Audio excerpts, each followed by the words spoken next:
कि मैंने practice set और प्रॉब्लम सेट के वीडियोस तो डाल दिए हैं। यहाँ पे आपको अलजेब्रा ज्योमेट्री के पूरे चैप्टर्स मिल जाते हैं, 13 चैप्टर्स और प्रॉब्लम सेट के वीडियोस इसके बाजू वाले प्लेलिस्ट में है। तो अभी बचे हैं सॉल्व एग्जांपल्स। यस, उसके बाद यहाँ पे वर्ड प्रॉब्लम्स वैसे भी बच्चों को दिक्कत होती ही है, ताकि उनका सॉल्व एग्जाम्पल भी अच्छे से हो जाए एंड वो अपने 100 में से 100 लाने का जो सपना है उनका मैथमेटिक्स में, वो उनका पूरा हो। जब बोट जो है जब अपस्ट्रीम में ट्रैवल करता है और जब डाउनस्ट्रीम में ट्रैवल करता है, तो तब बोट की स्पीड में बहुत फर्क आ जाता है। जैसे फॉर एग्जांपल ले लेते हैं,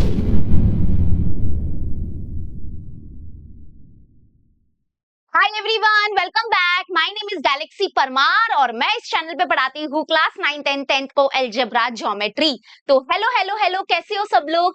आई होप आप मुझे जानते हो इस चैनल पे। अगर आप नहीं जानते तो मैं इंट्रोड्यूस कर देती हूँ। मेरा नाम गैलेक्सी परमार है और मैं यहाँ पर इस चैनल पे आपको अलजेब्रा ज्योमेट्री पढ़ाती हूँ, ठीक है। तो बहुत बच्चों की डिमांड थी, मैं बहुत सारे कॉमेंट देख रही थी कि मिस आपने बहुत अच्छा काम किया है, क्या कि मैंने प्रैक्टिस सेट और प्रॉब्लम सेट के वीडियोस तो डाल दिए हैं। अगर आपको नहीं पता है तो चलो मैं आपको बताती हूँ कि कहाँ पर ये सब मिलता है।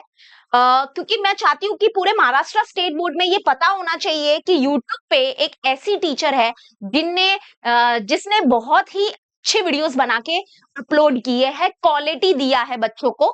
तो यस, ये 2 प्लेलिस्ट है, मैं हमेशा बोलती हूँ क्योंकि बच्चों को ये पता होना चाहिए। यहाँ पे आपको अलजेब्रा ज्योमेट्री के पूरे चैप्टर्स मिल जाते हैं, 13 चैप्टर्स, ठीक है। और प्रॉब्लम सेट के वीडियोस इसके बाजू वाले प्लेलिस्ट में है ना, ये पता है। अभी 10th स्टैंडर्ड के लिए बचा क्या? तो अभी बचे हैं सॉल्व एग्जांपल्स। यस, और वो भी डिफिकल्ट वाले, क्योंकि इजी वाले तो आई नो आप कर लोगे, लेकिन जैसे देखो फॉर एग्जांपल हमारा चैप्टर नंबर 1 है लीनियर इक्वेशन इन 2 वेरिएबल। इसमें अगर आप पेज नंबर 20 से 25 निकालोगे, मैंने यहाँ पे पीडीएफ ओपन किया है, ओके, पीडीएफ ओपन किया है, वहां पर है ना वर्ड प्रॉब्लम्स है, मतलब एप्लीकेशन बेस्ड क्वेश्चन है ना। जैसे ये देखो, यहाँ पर ये वाले क्वेश्चंस है।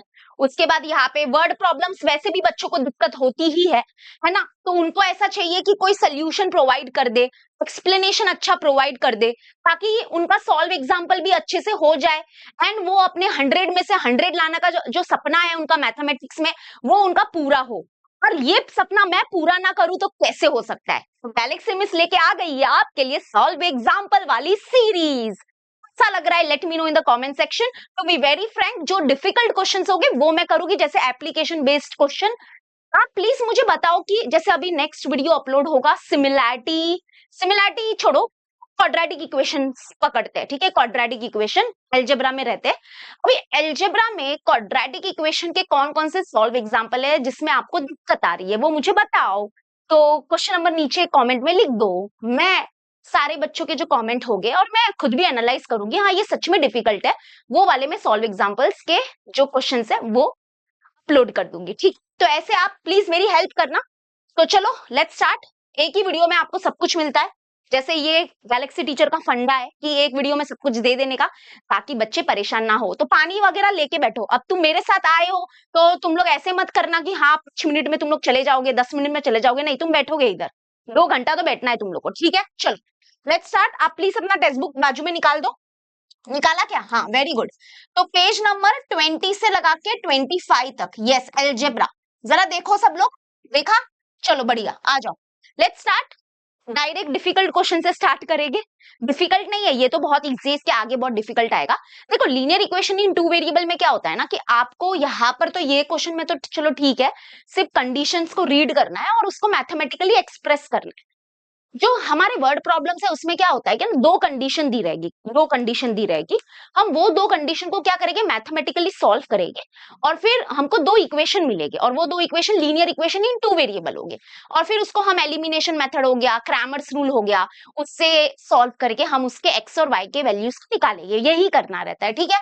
बट यहाँ पे देखते हैं क्या दिया है। चलो, there are some instruction given below, frame the equation from the information and write them in the blank boxes shown by arrow, ठीक है। देखो ध्यान से देखना, अच्छे से देखना, प्यार से देखना। अभी यहाँ पे देखो ये सब इंफॉर्मेशन दिया हुआ है, ये 1 2 और 3, हमारे पास 3 इंफॉर्मेशन है। तो ये सब इंफॉर्मेशन है, ठीक है, ये इंफॉर्मेशन है। हम लोग को इस इंफॉर्मेशन को रीड करना है और हमको इक्वेशन को फ्रेम करना है, ठीक है। फ्रेम करके इसको बॉक्स में लिखना है, ठीक है, बॉक्स में लिखना है। तो चलो रेडी सब लोग, अभी सबसे पहले तो ये बीच वाला बॉक्स पढ़ो। बीच वाले बॉक्स में क्या है, मेन इंस्ट्रक्शन है जो काम आएगी। जैसे यहाँ पे लिखा है I am Sarthak, my present age is x years, ठीक है। मतलब एक सार्थक नाम का लड़का है, इधर मैं लिखती हूँ, आपको ये सब कुछ नहीं लिखना है, मैं बता रही हूँ। सार्थक का प्रेजेंट मतलब आज का एज जो है, आज उसका जो एज है वो एक्स ईयर्स है। और जो हमारी कौन है, साक्षी, आई एम साक्षी, दोनों का नाम एस से स्टार्ट हो रहा है। बाय द वे आप लोग का नाम क्या है, let me know in the comment section guys, come on guys. चलो, और यहाँ पे जो साक्षी है उसका प्रेजेंट एज है वाई ईयर्स। तो याद रखना ये प्रेजेंट एज है, प्रेजेंट एज मतलब आज का एज उनका, आज आज इतने साल के है ये। चलो, अब ये इंस्ट्रक्शन को रीड करते हैं। Let's start with the first instruction, ठीक है। ये फर्स्ट मान लेते हैं, इसको फर्स्ट मान लेते हैं। सच बोलू ये ज्यादा इजी है, इसको फर्स्ट लेना चाहिए था, बट ठीक है हम ये लेके। यहाँ पे बोला Sarthak age is less by 8 than double the age of Sakshi. और सारे जो हमारे इंफॉर्मेशन है उसका, इसका रिश्ता इसके साथ नहीं है और इसका रिश्ता इसके साथ नहीं है। You have to read this information and just write the mathematical form in the box, okay. तो यहाँ पे क्या बोला है, सार्थक एज इज, तो सार्थक का एज क्या है, देखो मैं इसको बनाना सिखाती हूँ आपको, फ्रेम कैसे करते हैं देखो। इज का मतलब होता है बेटा इक्वल, और लेस देन का मतलब होता है माइनस, माइनस सब्ट्रैक्शन। लेस मतलब छोटा ना, तो छोटा मतलब माइनस करने का। सार्थक एज इज, तो सार्थक का एज क्या है, एक्स। सार्थक एज इज मतलब इक्वल टू, तो Sarthak age is less by 8। Less by 8 में क्या होगा, लेस बाय 8। तो यहाँ पर आप लोग को क्या करना पड़ेगा, थोड़ा सा जगह छोड़ के आपको -8 लिखना है, क्योंकि इन लोग ने क्या बोला है कि सार्थक का जो एज है वो क्या है, लेस बाय 8। लेस बाय 8 है, लेकिन किससे, वो आगे दिया हुआ है कि less by 8 than double the age of Sakshi. तो यहाँ पर आएगा double the age of Sakshi. ये जो जगह मैं छोड़ने बोल रही हूँ आपको, उसके पीछे कुछ रीजन है। डायरेक्ट ऐसे नहीं लिख सकते 8। अगर बहुत बार लोगों के मन में क्वेश्चन आएगा कि सार्थक एज इज लेस बाय 8, 8 ऐसे नहीं लिख सकते, 8 माइनस नहीं लिख सकते, नहीं, रॉन्ग हो जाएगा। To be very frank wrong हो जाएगा, ऐसे नहीं चलेगा, क्योंकि a minus b minus a में बहुत फर्क होता है। तो मैं आपको रुको धीरे धीरे समझाती हूँ, ध्यान से सुनना। यहाँ पे बोला है सार्थक का जो एज है दैट इज लेस बाय 8, वो क्या है, वो क्या है 8, 8 इतना होता है, हाँ 8 छोटा है, 8 साल छोटा है किससे, double the age of Sakshi. Double करना मतलब 2 से मल्टीप्लाई करना, तो यहाँ पर आएगा double the age of Sakshi. तो साक्षी का जो एज है उसको डबल करो, तो अभी साक्षी का एज y है, तो इसको डबल करेंगे तो ये होगा 2y। तो ये हमारा आंसर है। तो Sarthak age is less by 8 than double the age of Sakshi. Double the age of Sakshi, ये है double the age of Sakshi. कुछ बच्चे बोले कि मिस ऐसा लिखा तो Sarthak age is less by 8 than double the age of Sakshi. अगर ऐसा लिखा तो 8 पहले लिखा, 2y माइनस 2y पीछे लिखा तो नहीं चलेगा, ये रॉन्ग हो जाता है। क्योंकि द थिंग इज, अगर आप ऐसे होता है ना, 3 माइनस 2 करो और 2 माइनस 3 करो तो फर्क होता है, आंसर्स अलग होते हैं, है ना। अगर मान लो प्लस होता, अगर मोर देन होता तो ठीक है, मैं बोलती कि हाँ चलो ये इधर उधर लिखा तो चलता है, क्योंकि a प्लस बी प्लस ए एक ही होता है ना, प्लस ठीक है, लेकिन माइनस में फर्क पड़ता है, समझा। आई रिपीट अगेन, देखो सार्थक एज इज, इक्वल साइन आया ना, इसका मतलब इज होता है, ठीक है। मैं थोड़ा अच्छे से भी बता रही हूँ, ध्यान से नोट डाउन कर लो। तो सार्थक एज इज, थोड़ा सा जगह छोड़ो, इज लेस बाय 8। तो जब भी ऐसे आते हैं ना, लेस बाय मोर बाय, तो थोड़ा सा जगह छोड़ के लिखने का, ठीक है। तो Sarthak age is less by 8 then what, तो वो यहाँ पर आएगा, जहां पे हमने जगह खाली रखा है ना वो यहाँ पर आएगा। तो less by 8 than double the age of Sakshi. तो साक्षी का एज है बाय, तो इसका डबल करोगे तो यहाँ पे आएगा 2y। तो ये हमारा आंसर है। दैट्स इट, आपको इतना ही लिखना है। You have to not arrange, मुझे नहीं लगता इसको अरेंज करना है, बस इतना ही लिखना है। द गिवन इंफॉर्मेशन को सिर्फ मैथमेटिकल फॉर्म में लिख दो। ऐसा नहीं बोला है कि उसको जनरल फॉर्म में कन्वर्ट करना है, ऐसा तो कुछ बोला नहीं है ना, क्योंकि लीनियर इक्वेशन का जनरल फॉर्म ऐसा होता है ना, ax plus by plus c is equals to 0। But मुझे लगता है कि वो बोला नहीं है, तो हम अननेसेसरी कुछ भी नहीं करेंगे, जितना बोला है उतना ही करेंगे। चलो अभी सेकेंड कंडीशन को करते हैं। सेकेंड कंडीशन है ये वाला, इसको करते हैं, ठीक है। ये वाला सेकेंड है, उसके बाद ये थर्ड है, हो जाएगा फिर हमारा। तो यहाँ पे बोला है 4 ईयर अगो। 4 ईयर अगो मतलब 4 साल पहले की बात हो रही है। 4 year ago Sakshi's age was 3 year less than Sarthak age at that time. ठीक है, मतलब ये यहाँ पे जो कंडीशन है ना वो प्रेजेंट की नहीं है, तो प्रेजेंट की नहीं है तो मतलब हम एक्स और वाई यूज भी नहीं कर सकते क्योंकि ये प्रेजेंट ईयर है। ये जो कंडीशन है वो 4 साल पहले की है। 4 साल पहले ऐसा क्या हुआ था, चलो देखते हैं। यहाँ पे है ना सेकंड कंडीशन क्या है, 4 इयर्स अगो की है। तो 4 इयर्स अगो, 4 साल पहले क्या था, 4 इयर्स अगो साक्षीज एज, मतलब जो साक्षी का एज था ना, साक्षीज एज वॉज मतलब, अभी वॉज मतलब वो पास्ट में चला गया ना, तो इज वॉज बन गया, तो वॉज भी इक्वल टू को ही रिप्रेजेंट करता है। तो Sakshi age was what, 3 year less than, देखो फिर से लेस देन आया तो थोड़ा सा जगह छोड़ो, 3 ईयर लेस देन, देखो 3 year less than what, Sarthak age at that time. तो सार्थक का एज क्या था 4 साल पहले, वो लिखना है यहाँ पे। ठीक है, तो क्या बोला है, 4 इयर्स अगो, 4 साल पहले की बात हो रही है, आज की बात नहीं हो रही है। तो आप इधर y मत लिख देना, ठीक है, y नहीं लिखना, और यहाँ पे ना तो x आएगा। तो 4 साल पहले क्या था कि साक्षी का जो एज था ना वो किसके इक्वल था, that was what, 3 year less. तो मैंने फिर से जगह छोड़ा, 3 year less than, 3 year less than what, Sarthak age at that time. At that time मतलब क्या, 4 साल पहले जो सार्थक का एज था ना वो यहाँ पर आएगा। तो अभी पहले हमें ना ये साक्षी और सार्थक था, 4 साल पहले एज क्या था वो निकालते हैं, क्योंकि ये तो आज का एज है। तो मुझे एक बात बताओ, सार्थक का एज 4 साल पहले क्या था। देखो जैसे आज मान लो आज मैं 30 साल की हूँ, 30 इयर्स की हूँ, 4 साल पहले मैं पीछे जाऊंगी, 4 साल पहले मैं कितने साल की थी बताओ। तो मैं क्या करूंगी, मेरा जो प्रेजेंट एज है, करंट एज जो है उसमें -4 कर दूंगी, 26। तो मतलब मैं 26 इयर्स की थी 4 साल पहले। तो वैसे ही सार्थक आज x इयर्स का है, तो 4 साल पहले वो कितने साल का था, वो था x-4 इयर्स का था। ठीक है, पहले तो ये समझा। वैसे ही सेम साक्षी आज y इयर्स की है, 4 साल पहले साक्षी कितने साल की थी, y-4 इयर्स की थी। ठीक है, समझ में आ गया। अब ये कंडीशन को हम आराम से लिख सकते हैं। अब देखो आएगा ना मजा, अब इजी हो जाएगा ये हमारे लिए। ठीक है, तो वेट, तो देखो साक्षी से 4 ईयर अगो, 4 साल इधर लिखती हूँ, 4 year ago Sakshi age was, तो 4 साल पहले साक्षी का एज क्या था, ये था, ब्रैकेट में लिखना। तो साक्षीज एज वॉज मतलब इक्वल टू, वॉज मतलब इक्वल टू, तो Sakshi's age was 3 years less than, तो 3 years less than Sarthak age at that time. तो सार्थक का एज क्या था 4 साल पहले, वो था ये, तो ब्रैकेट में लिखना x-4। तो ये रहा हमारा आंसर, बस इतना ही लिखना है। आई रिपीट अगेन, ये क्या है, this is Sakshi's age 4 years ago, this is Sarthak age 4 years ago. तो ये कंडीशन जो है वो x और y यानी कि प्रेजेंट एजेस की है ही नहीं, तो आपको 4 साल पहले दोनों के एज को लेके जाना पड़ेगा। ठीक है, तो अभी पढ़ लो, 4 इयर्स अगो 4 साल पहले क्या था, साक्षी का एज जो था that is equal to 3 year less, 3 year less than what Sarthak age at that time. तो सार्थक का एज उस वक्त क्या था वो लिखने का है। आज का मत लिख देना, यहाँ पे सिर्फ एक्स मत लिख देना, और सबसे इंपॉर्टेंट है बेटा ब्रैकेट लगाओ, ब्रैकेट इज वेरी इंपॉर्टेंट। ठीक है, चलो तो मैं यहाँ पे फिर से आंसर लिख, और इसको कुछ मत सॉल्व करो, बस आप लोग को जो बोला था वही मैथमेटिकली लिख देना है, कुछ नहीं सॉल्व करना है इसको। तो ये हो गया Sakshi age 4 year ago was 3 year less than Sarthak age at that. ठीक है, समझा।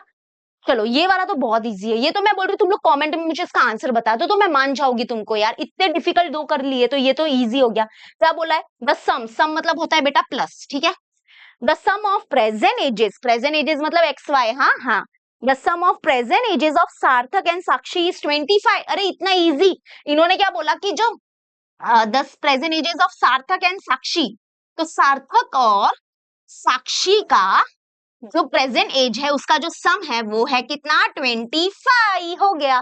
चलो सब लोग कमेंट में बोलो किसका आंसर राइट आया, उसने सही लिखा है। हाँ, यस यस यस सही है ना। क्या बोला, सम ऑफ, सम मतलब प्लस, तो सम ऑफ किसका, प्रेजेंट एज किसका, सार्थक और साक्षी के प्रेजेंट एज को जब ऐड करोगे तो 25 मिलेगा, 25 मिलेगा। ठीक है, समझ में आ गया, आई होप आपको समझ में आ गया। इसको ऐसे ही रखना, इसको भी ऐसे ही रखना, don't solve it, you have to not take it to the general form, ऐसा कुछ बोला नहीं है। चलो आ जाते हैं, करते हैं एग्जाम्पल नंबर 1।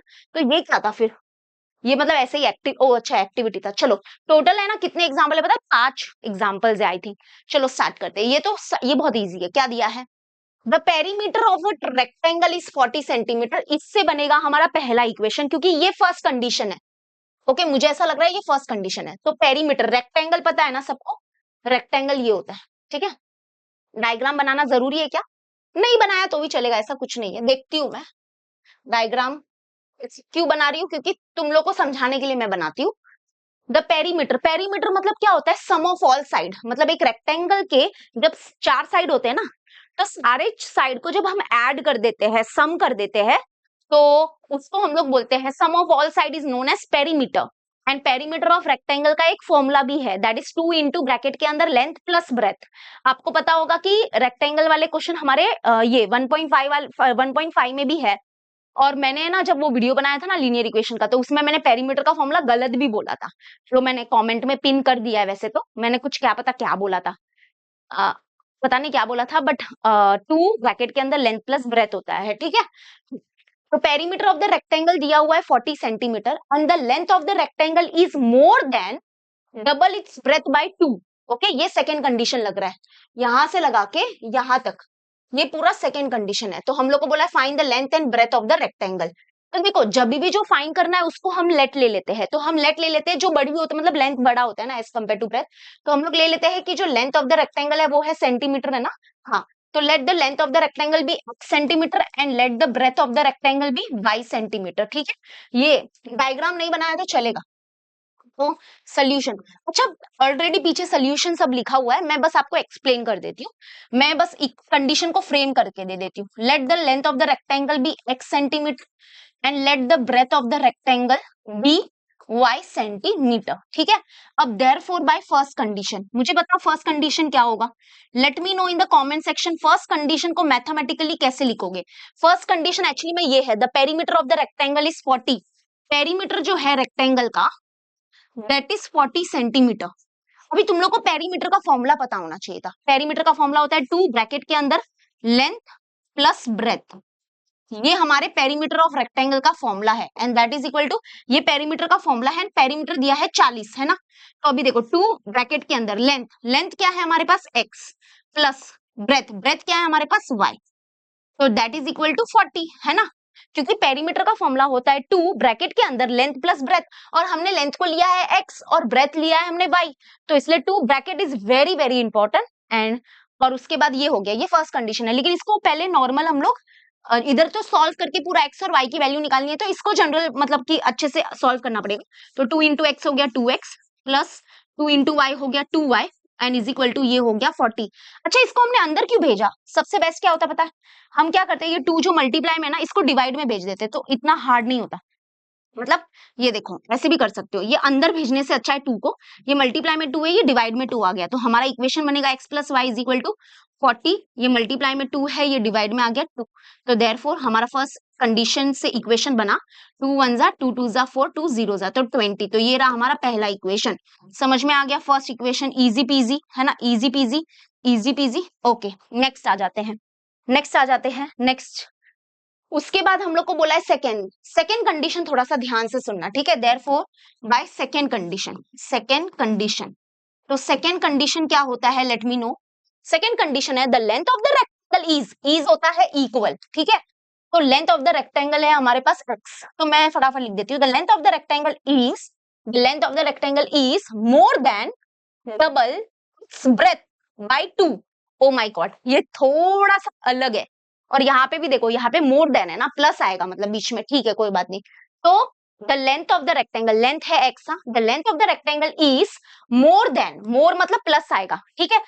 प्लस के इस तरफ भी कुछ होगा और इस तरफ भी कुछ होगा, तो वो क्या होगा वो देखना है, इधर भी कुछ होगा और इधर भी होगा। तो length of the rectangle is more then, क्या लिखा है, मोर देन डबल इट्स ब्रेथ। तो डबल इट्स ब्रेथ करो, अभी ब्रेथ है y, इसका डबल करोगे तो 2y।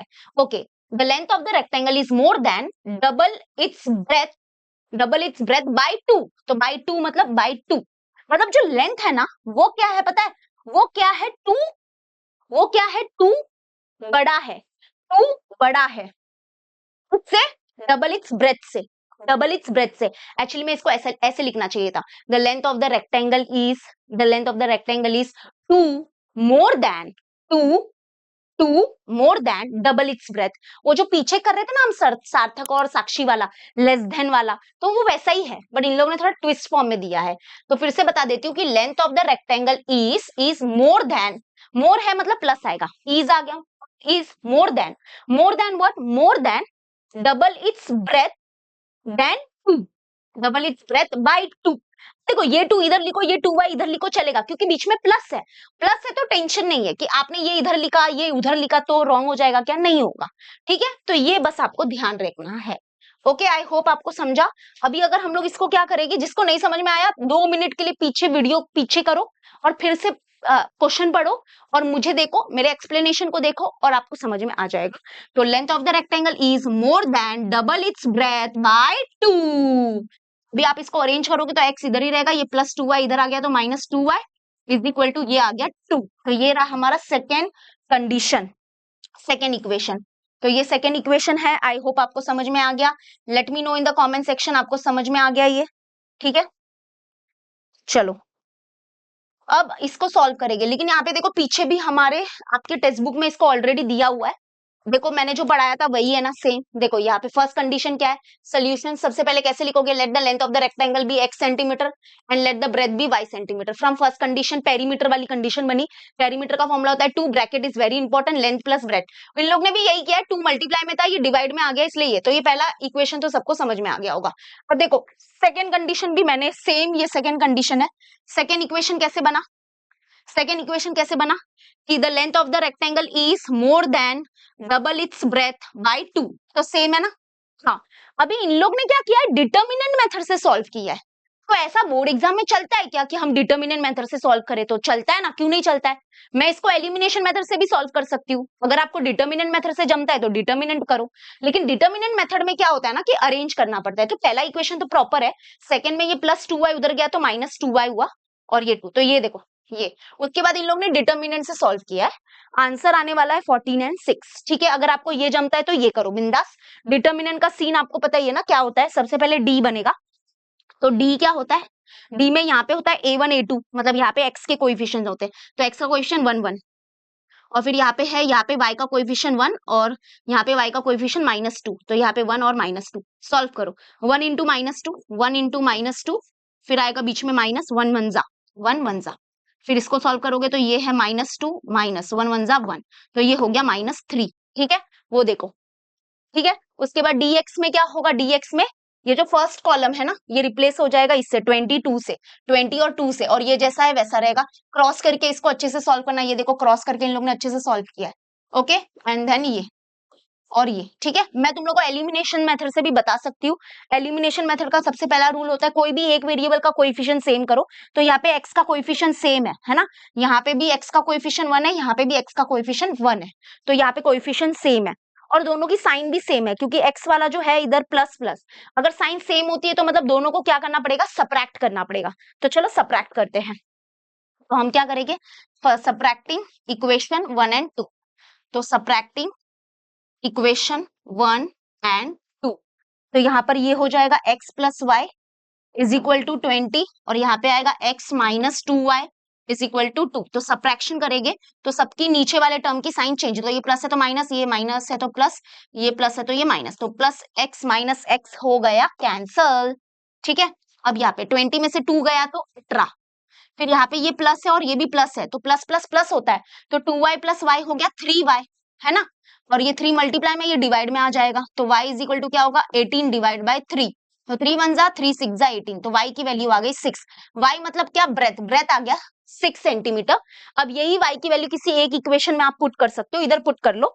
तो y की जगह पे 6 पुट किया तो यहाँ पे 6, तो प्लस 6 उधर गया तो -6, तो 20 में से 6 गया तो 14 बचेगा, तो लेंथ हो जाएगा 14 सेंटीमीटर। ठीक, तो लेंथ हो जाएगा 14 सेंटीमीटर और ब्रेथ हो जाएगा 6 centimetre, and this is the answer. और डिटर्मिनेंट मेथड आपके बुक में ही है, तो आपको जो ठीक लगे वो कर। ओके, या ये क्या है बेटा, ये है आरएम 6.0, हमारा ऑनलाइन बैच भी है। इफ यू वांट और if you are looking for any paid batches, तो we have our RM batch for class 10th Maharashtra state board, जिसमें मैं सर, शुभम सर और हमारे सारे प्यारे प्यारे टीचर्स हैं। तो अगर आपको इसके बारे में कुछ इंक्वायरी करना है तो प्लीज कॉल करिए, और मैं वहां पे अलजेब्रा ज्योमेट्री दोनों पढ़ाती हूँ क्लास 10th को। कॉल नाउ और आपको जो भी अपने मन में डाउट है पूछना, और बहुत ही मिनिमम अफोर्डेबल फीस के साथ ये बैच है। शाम को 2 लेक्चर्स हमारे होते हैं, बहुत अच्छे से सारे टीचर्स अच्छे से पढ़ाते हैं, सब नोट्स वगैरह देते हैं आपको। और अगर आप सच में कोई एकदम क्वालिटी वाला ऑनलाइन बैच देख रहे हो तो प्लीज ज्वाइन आरंभ। इसके बारे में मैं आगे और बात करूंगी। Let's move on to our second question. अब आ जाते हैं वॉच। ओहो मेरे पास कौन सा वॉच है? एनालॉग। Analogue watch. एनालॉग मतलब टिक टिक वाला, और डिजिटल मतलब ये। तो आपके पास कौन सा वॉच है? Let me know in the comment section. देखो मेरे पास तो डिजिटल वॉच है, आप लोग के पास कौन सा वॉच है? एनालॉग है या डिजिटल है? Let me no, late me no, late me no. दोनों है या कुछ और भी है भाई तो बता दीजिए। चलो लेट्स स्टार्ट। यहाँ पे बोला है sale sale sale sale sale sale. कितने दिन की सेल है? 2 दिन के लिए सेल लगी हुई है। I have some analog wrist batch, sorry wrist watches। Analogue मतलब समझते हो ना, ये टिक टिक वाला जहाँ पे नंबर लिखे हुए होते हैं और वो काटे होते हैं, मिनट हैंड, सेकेंड हैंड, है ना। तो वो एनालॉग वॉचेस होते हैं, ये नीचे वाले। और ये ऊपर वाले जो है वो डिजिटल वॉच है, ठीक। तो ये हमारे हैं डिजिटल वॉच, ये है हमारे सारे डिजिटल वॉच, और ये है हमारा एनालॉग वॉच। तो this is analogue and some digital watch. I am going to sell them all at a discount. मतलब किसी का तो ये वॉच है, कोई तो है, वो बोलेगा मैं इस सबको बेच रहा हूँ डिस्काउंट पे, ठीक है। अब आ जाते हैं तो फर्स्ट डे के सेल, मतलब वो सेल है, 2 दिन का सेल लगाया है और दोनों दिन उसका प्राइसिंग पता नहीं, नहीं प्राइसिंग नहीं, उन्होंने क्या बोला है कि फर्स्ट डे जो सेल लगा था ना उसमें एनालॉग वॉच जो है वो 11 बिक गए थे, डिजिटल वॉच जो है वो 16 नहीं सॉरी 6 बिक गए। तो टोटल अमाउंट उसको इतना रिसीव हुआ, ठीक है, इतना रिसीव हुआ, इतना रिसीव हुआ। तो उसने फर्स्ट डे के सेल में 11 वॉच बेचे एनालॉग वाले, मैं बरोबर तो बोल रही हूँ ना, हाँ, और 6 डिजिटल वाले बेचे। सेकेंड डे के सेल में उसने एनालॉग वॉच बेचे 22 और डिजिटल वॉच बेचे 5। और उसको टोटल अमाउंट जो रिसीव हुआ, मतलब बेचने के बाद जो उसके पॉकेट में जो अमाउंट आया वो इतना आया, 7,330 रुपए। तो हम लोग को बोला है find the selling price of wrist watch of each type. मतलब हमको ये फाइंड करना है कि उसने ये जो वॉचेस है वो कितने में बेचे, एक वॉच, ओके।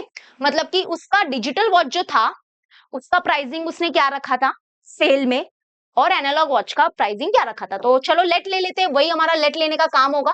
सबसे पहले एनालॉग वाला ले लेते हैं, ठीक है, क्योंकि एनालॉग वाली पहला दिया है। तो let the price of each मतलब एक एक का, ठीक है। Let the price of each analogue watch be rupees x. मतलब मान लेते हैं कि इसका एक्स रुपीज है, इसका एक्स रुपीज है, इसका एक्स रुपीज है, और इसका भी एक्स रुपीज है। And let the price of each digital watch be what be rupees y, be rupees y. तो इसका ले लेते हैं rupees y, rupees y, rupees y, ठीक है। अभी आ जाते हैं कंडीशन कैसे बनाते हैं, चलो सीखते हैं। तो फर्स्ट डे के सेल को हम लोग सबसे पहले फर्स्ट कंडीशन मानेंगे।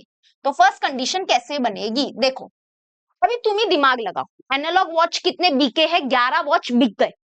अगर एक, देखो भी जैसे मान लो कि एक एनालॉग वॉच का प्राइस क्या है, एक्स रुपीज है, ठीक है, एक्स रुपीज है।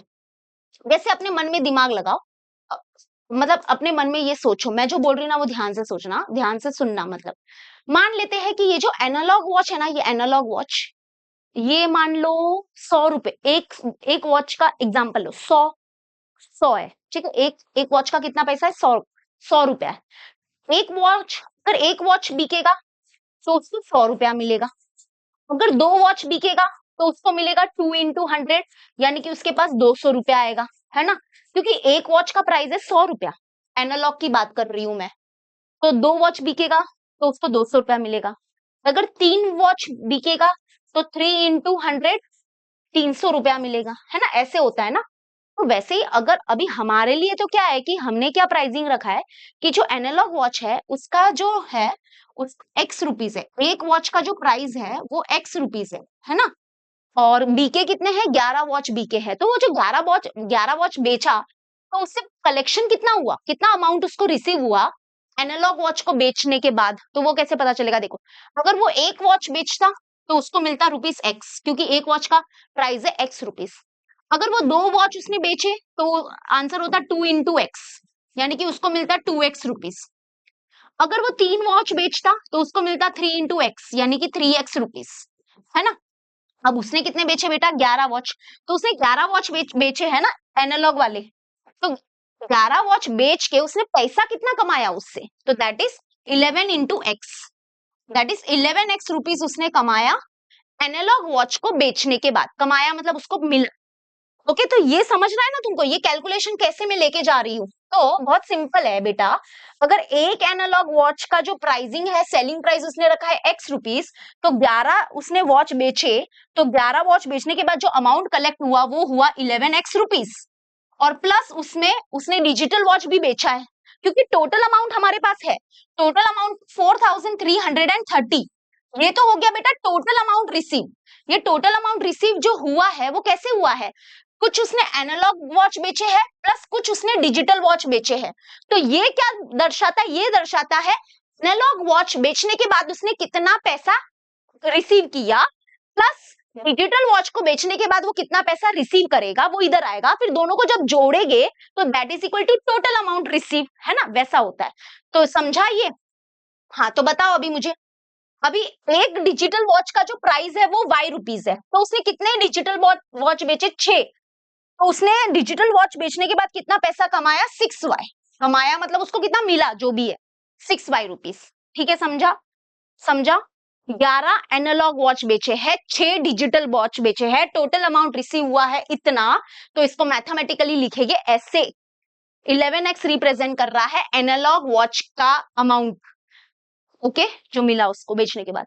6y बताता है कि डिजिटल वॉच को जो बेचने के बाद पैसा आया उसके पास, दोनों को जोड़ा तो ये टोटल। समझा इतना? चलो अभी सेम सेकंड वाला कंडीशन फ्रेम करके बताओ। चलो इतना तो अभी समझ में आ ही गया होगा यार, ऐसे तो मत करो कि इतना भी नहीं समझ में आया। चलो चलो चलो फटाफट, अभी सेकंड कंडीशन। सेकंड कंडीशन बताओ सब लोग। Second condition, come on guys. Second condition, second condition, second condition है एनालॉग वॉच प्राइसिंग तो यही रहेगा, मतलब जो सेलिंग प्राइस है वो यही रखा है उसने सेकंड डे के सेल में भी। तो एनालॉग वॉच बेचे उसने 22, तो एक वॉच को बेचने से उसको एक्स रुपीज मिलेगा। तो 22 वॉच बेचने के बाद उसको कितना मिलेगा? 22, वेरी गुड, समझ गए तुम लोग, होशियार हो गए। Yes very good, 22x rupees plus digital watch, एक वॉच को बेचने पे उसको मिलेगा वाई रुपीस। तो 5 उसने डिजिटल वॉच बेचे हैं, तो उसको डिजिटल वॉच बेचने के बाद जो अमाउंट रिसीव हुआ वो आया 5 रुपीस। एंड टोटल अमाउंट जो रिसीव हुआ है उसको वो हुआ है 7330। तो ये हमारा सेकेंड कंडीशन हो गया। तो ये हमारा फर्स्ट इक्वेशन है, ये हमारा सेकेंड इक्वेशन है। दोनों को मैथमेटिकली सॉल्व करो एलिमिनेशन मेथड से, आंसर आ जाएगा। अब इधर है ना, एलिमिनेशन मेथड यूज करो, बहुत इजी है। दोनों में से कोई भी एक वेरिएबल का कोएफिशिएंट सेम करना है। तो x का जो कोएफिशिएंट है वो अलग है, y का कोएफिशिएंट भी अलग है। तो अब क्या करेंगे? देखो तुम देखो 11 के टेबल में 22 आता है, 11 टू जा 22 होता है ना। तो हम क्या करेंगे? इक्वेशन नंबर 1 को मल्टीप्लाई बाय 2 करेंगे ऑन बोथ द साइड, है ना। 2 से मल्टीप्लाई करोगे इक्वेशन नंबर 1 को तो अच्छा है ना, क्योंकि देखो 2 इंटू 11 हो गया 22, x प्लस आएगा 2 6 जा 12y इज इक्वल टू, इसको भी पूरा 2 से मल्टीप्लाई करेंगे तो 2 0 जा 0, 2 6 जा 2 3 जा 6, 2 3 जा 6, 2 4 जा 8। हाँ ये हो गया, तो इक्वेशन नंबर 1 चेंज हो गया इक्वेशन नंबर 3 में। तो अब देखो हमने क्या किया, x का कोएफिशिएंट सेम कर दिया। अब x का कोएफिशिएंट सेम कर दिया, अभी दोनों की जो साइन है वो भी प्लस प्लस है, मतलब दोनों की साइन जो है वो भी सेम है। तो अगर साइन सेम है तो अभी हम दोनों को क्या करेंगे? Adding equation number 2 and 3। तो हम equation, sorry sorry sorry sorry, same है तो सब्ट्रैक्ट किया जाएगा ना, सब्ट्रैक्ट करेंगे, ठीक है। तो चलो इन दोनों को हम सब्ट्रैक्ट करते हैं, सब्ट्रैक्ट, सब्ट्रैक्ट करेंगे। तो सब्ट्रैक्शन करते हैं ना, तो सबकी साइन नीचे वालों की चेंज हो जाती है। कुछ बच्चे मुझे ये बोलते हैं कि मैम हमने अगर इसको ऊपर लिखा इस इक्वेशन को नीचे लिखा तो चलेगा, वैसे चलता है, आंसर में कोई बदलाव नहीं आएगा। तो सब्ट्रैक्शन के टाइम पे सबकी साइन चेंज, ये plus 22x minus 22x cancel हो गया। अब इधर थोड़ा अच्छे से करना है अपने को, एक्चुअली में इसको मुझे अच्छे से लिखना चाहिए था, एक मिनट। यूनिट प्लेस के नीचे यूनिट प्लेस रहेगा ना तो थोड़ा अच्छे से हो जाएगा ये। हाँ ये देखो सब्ट्रैक्ट करेंगे, तो इसको सब्ट्रैक्ट, एक्चुअली मैं सब्ट्रैक्ट थोड़ा बाजू में करती हूँ, 866 ऊपर लिखती हूँ और इसको नीचे लिखती हूँ। ठीक है, सब्ट्रैक्शन में क्या होता है, ऊपर बड़ा नंबर होता है तो अच्छा है। तो ये 0 हो गया, ये 3 हो गया, ये 3 हो गया और ये 1 हो गया। ठीक है, तो ये आ गया 1330, लेकिन ग्रेटर नंबर साइन क्या होगा, माइनस होगा। देखो क्योंकि प्लस माइनस होता है माइनस, तो मैंने माइनस तो किया, बट यहाँ पे ये बड़ा है ना 8 वाला, तो इसके साइन ग्रेटर नंबर लगी। ये प्लस है, ये माइनस है, तो प्लस माइनस फिर से माइनस, 12 में से 5 गया तो 7y, लेकिन यहाँ पे भी देखो 12 बड़ा है ना, तो इसकी ग्रेटर नंबर साइन माइनस। ये ना साइन का थोड़ा सा दिक्कत है, इससे अच्छा आप इस इक्वेशन को ऊपर लिखना, इसको नीचे लिखना, तो और अच्छा हो जाएगा आपका। अब ये कैंसिल कर दिया मैंने, माइनस माइनस कैंसिल कर दो। और अब देखना, अब यहाँ पे क्या बचा, यहाँ पे बचा है 7y इज इक्वल टू 1330, तो y इज इक्वल टू क्या आएगा 1330, ये मल्टीप्लाई में 7 है, ये डिवाइड में आ गया 7, तो y इज इक्वल टू क्या होगा, 7 1 जा 7, 7 1 जा 7, 7 1 जा 7, 8 9 10 11 12 13, तो 6 बचेगा, तो 7 9 जा 63 हो गया, और ये 0 मतलब 190, तो y मतलब 190 आया। y मतलब क्या था, y था डिजिटल वॉच का प्राइस, तो डिजिटल वॉच जो है ये, एक डिजिटल वॉच का जो प्राइस है वो है 190 रुपीस। अब यही जो y की वैल्यू है वो कोई भी एक इक्वेशन में आप पुट करो तो आपको एनालॉग वॉच का प्राइस भी मिल जाएगा। ये देखो ये ही है जो मैंने भी सॉल्व किया है, तो ये देखो इन लोगों को कैसे लिखना है। एक्चुअली में सॉल्व एग्जाम्पल की सबसे अच्छी बात है कि आपको पास सोल्यूशन है, मैं तो बस क्या कर रही हूँ, आपकी थोड़ी हेल्प कर रही हूँ इक्वेशन को फ्रेम करने में। तो let the selling price of analogue watch x किधर है भाई, हाँ रुपीज एक्स, और रुपीज वगैरह डालो हाँ, क्योंकि ये रुपीज में है ना, तो एंड डिजिटल वॉच का जो प्राइस है वो वाई रुपीज है। फर्स्ट कंडीशन ये था, सेकंड कंडीशन ये था। इन लोग ने भी देखो इक्वेशन नंबर 2 को, नहीं इक्वेशन नंबर 1 को, हाँ हमने भी इक्वेशन नंबर 1 को क्या किया, मल्टीप्लाई बाय 2 किया था ऑन बोथ द साइड, तो ये जो हमारा ये इक्वेशन 1 है वो इक्वेशन 3 में चेंज हो गया। फिर हमने क्या किया, 2 और 3 को क्या किया है, सबट्रैक्टिंग 3 फ्रॉम इक्वेशन 2, मतलब इन लोग ने भी नीचे ही लिखा है जो मैंने किया वैसा। तो ये माइनस माइनस कैंसिल हो गया, y की वैल्यू देखो आ गई। तो अब यही y की वैल्यू उन लोग ने सब्स्टिट्यूट की है इस इक्वेशन में 1 में, तो बस y की जगह पे यहाँ पे पुट किया इन लोग ने, ये इन दोनों को मल्टीप्लाई किया, फिर इधर माइनस में, तो ये रहा आंसर। मतलब एनालॉग वॉच का the selling price of each मतलब एक एनालॉग वॉच का जो प्राइस है, एक एक हर एक का, वो है 290 रुपीज, और डिजिटल वॉच का जो प्राइस है वो है 190 रुपीज। ठीक है, तो मैंने ऑलरेडी सब अच्छे से करके दे दिया है, आप इसको सॉल्व कर लेना। Oh my God, here's come the question, here's come the most difficult question, या आई नो। चलो वाटर ब्रेक हो जाए, वाटर ब्रेक तो बनता है। चलो अभी इसके लिए तो मुझे तुम लोग को थोड़ा सा क्या करना पड़ेगा, पहले ज्ञान देना पड़ेगा कि ये अपस्ट्रीम अपस्ट्रीम क्या होता है, टीचर है ना, वो सुन लो, क्योंकि अपस्ट्रीम डाउनस्ट्रीम वाले क्वेश्चन आपको सेकेंड चैप्टर में भी है, तो प्लीज अच्छे से सुनना। ठीक है, पानी P low.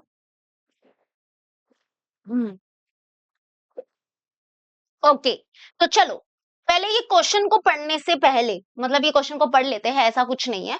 A boat travels 16 kilometer upstream and 24 kilometer downstream in total 6 hours, and the same boat travel 36 kilometer upstream and 48 kilometer downstream in 13 hours. Find the speed of the water current and the speed of the boat in still water.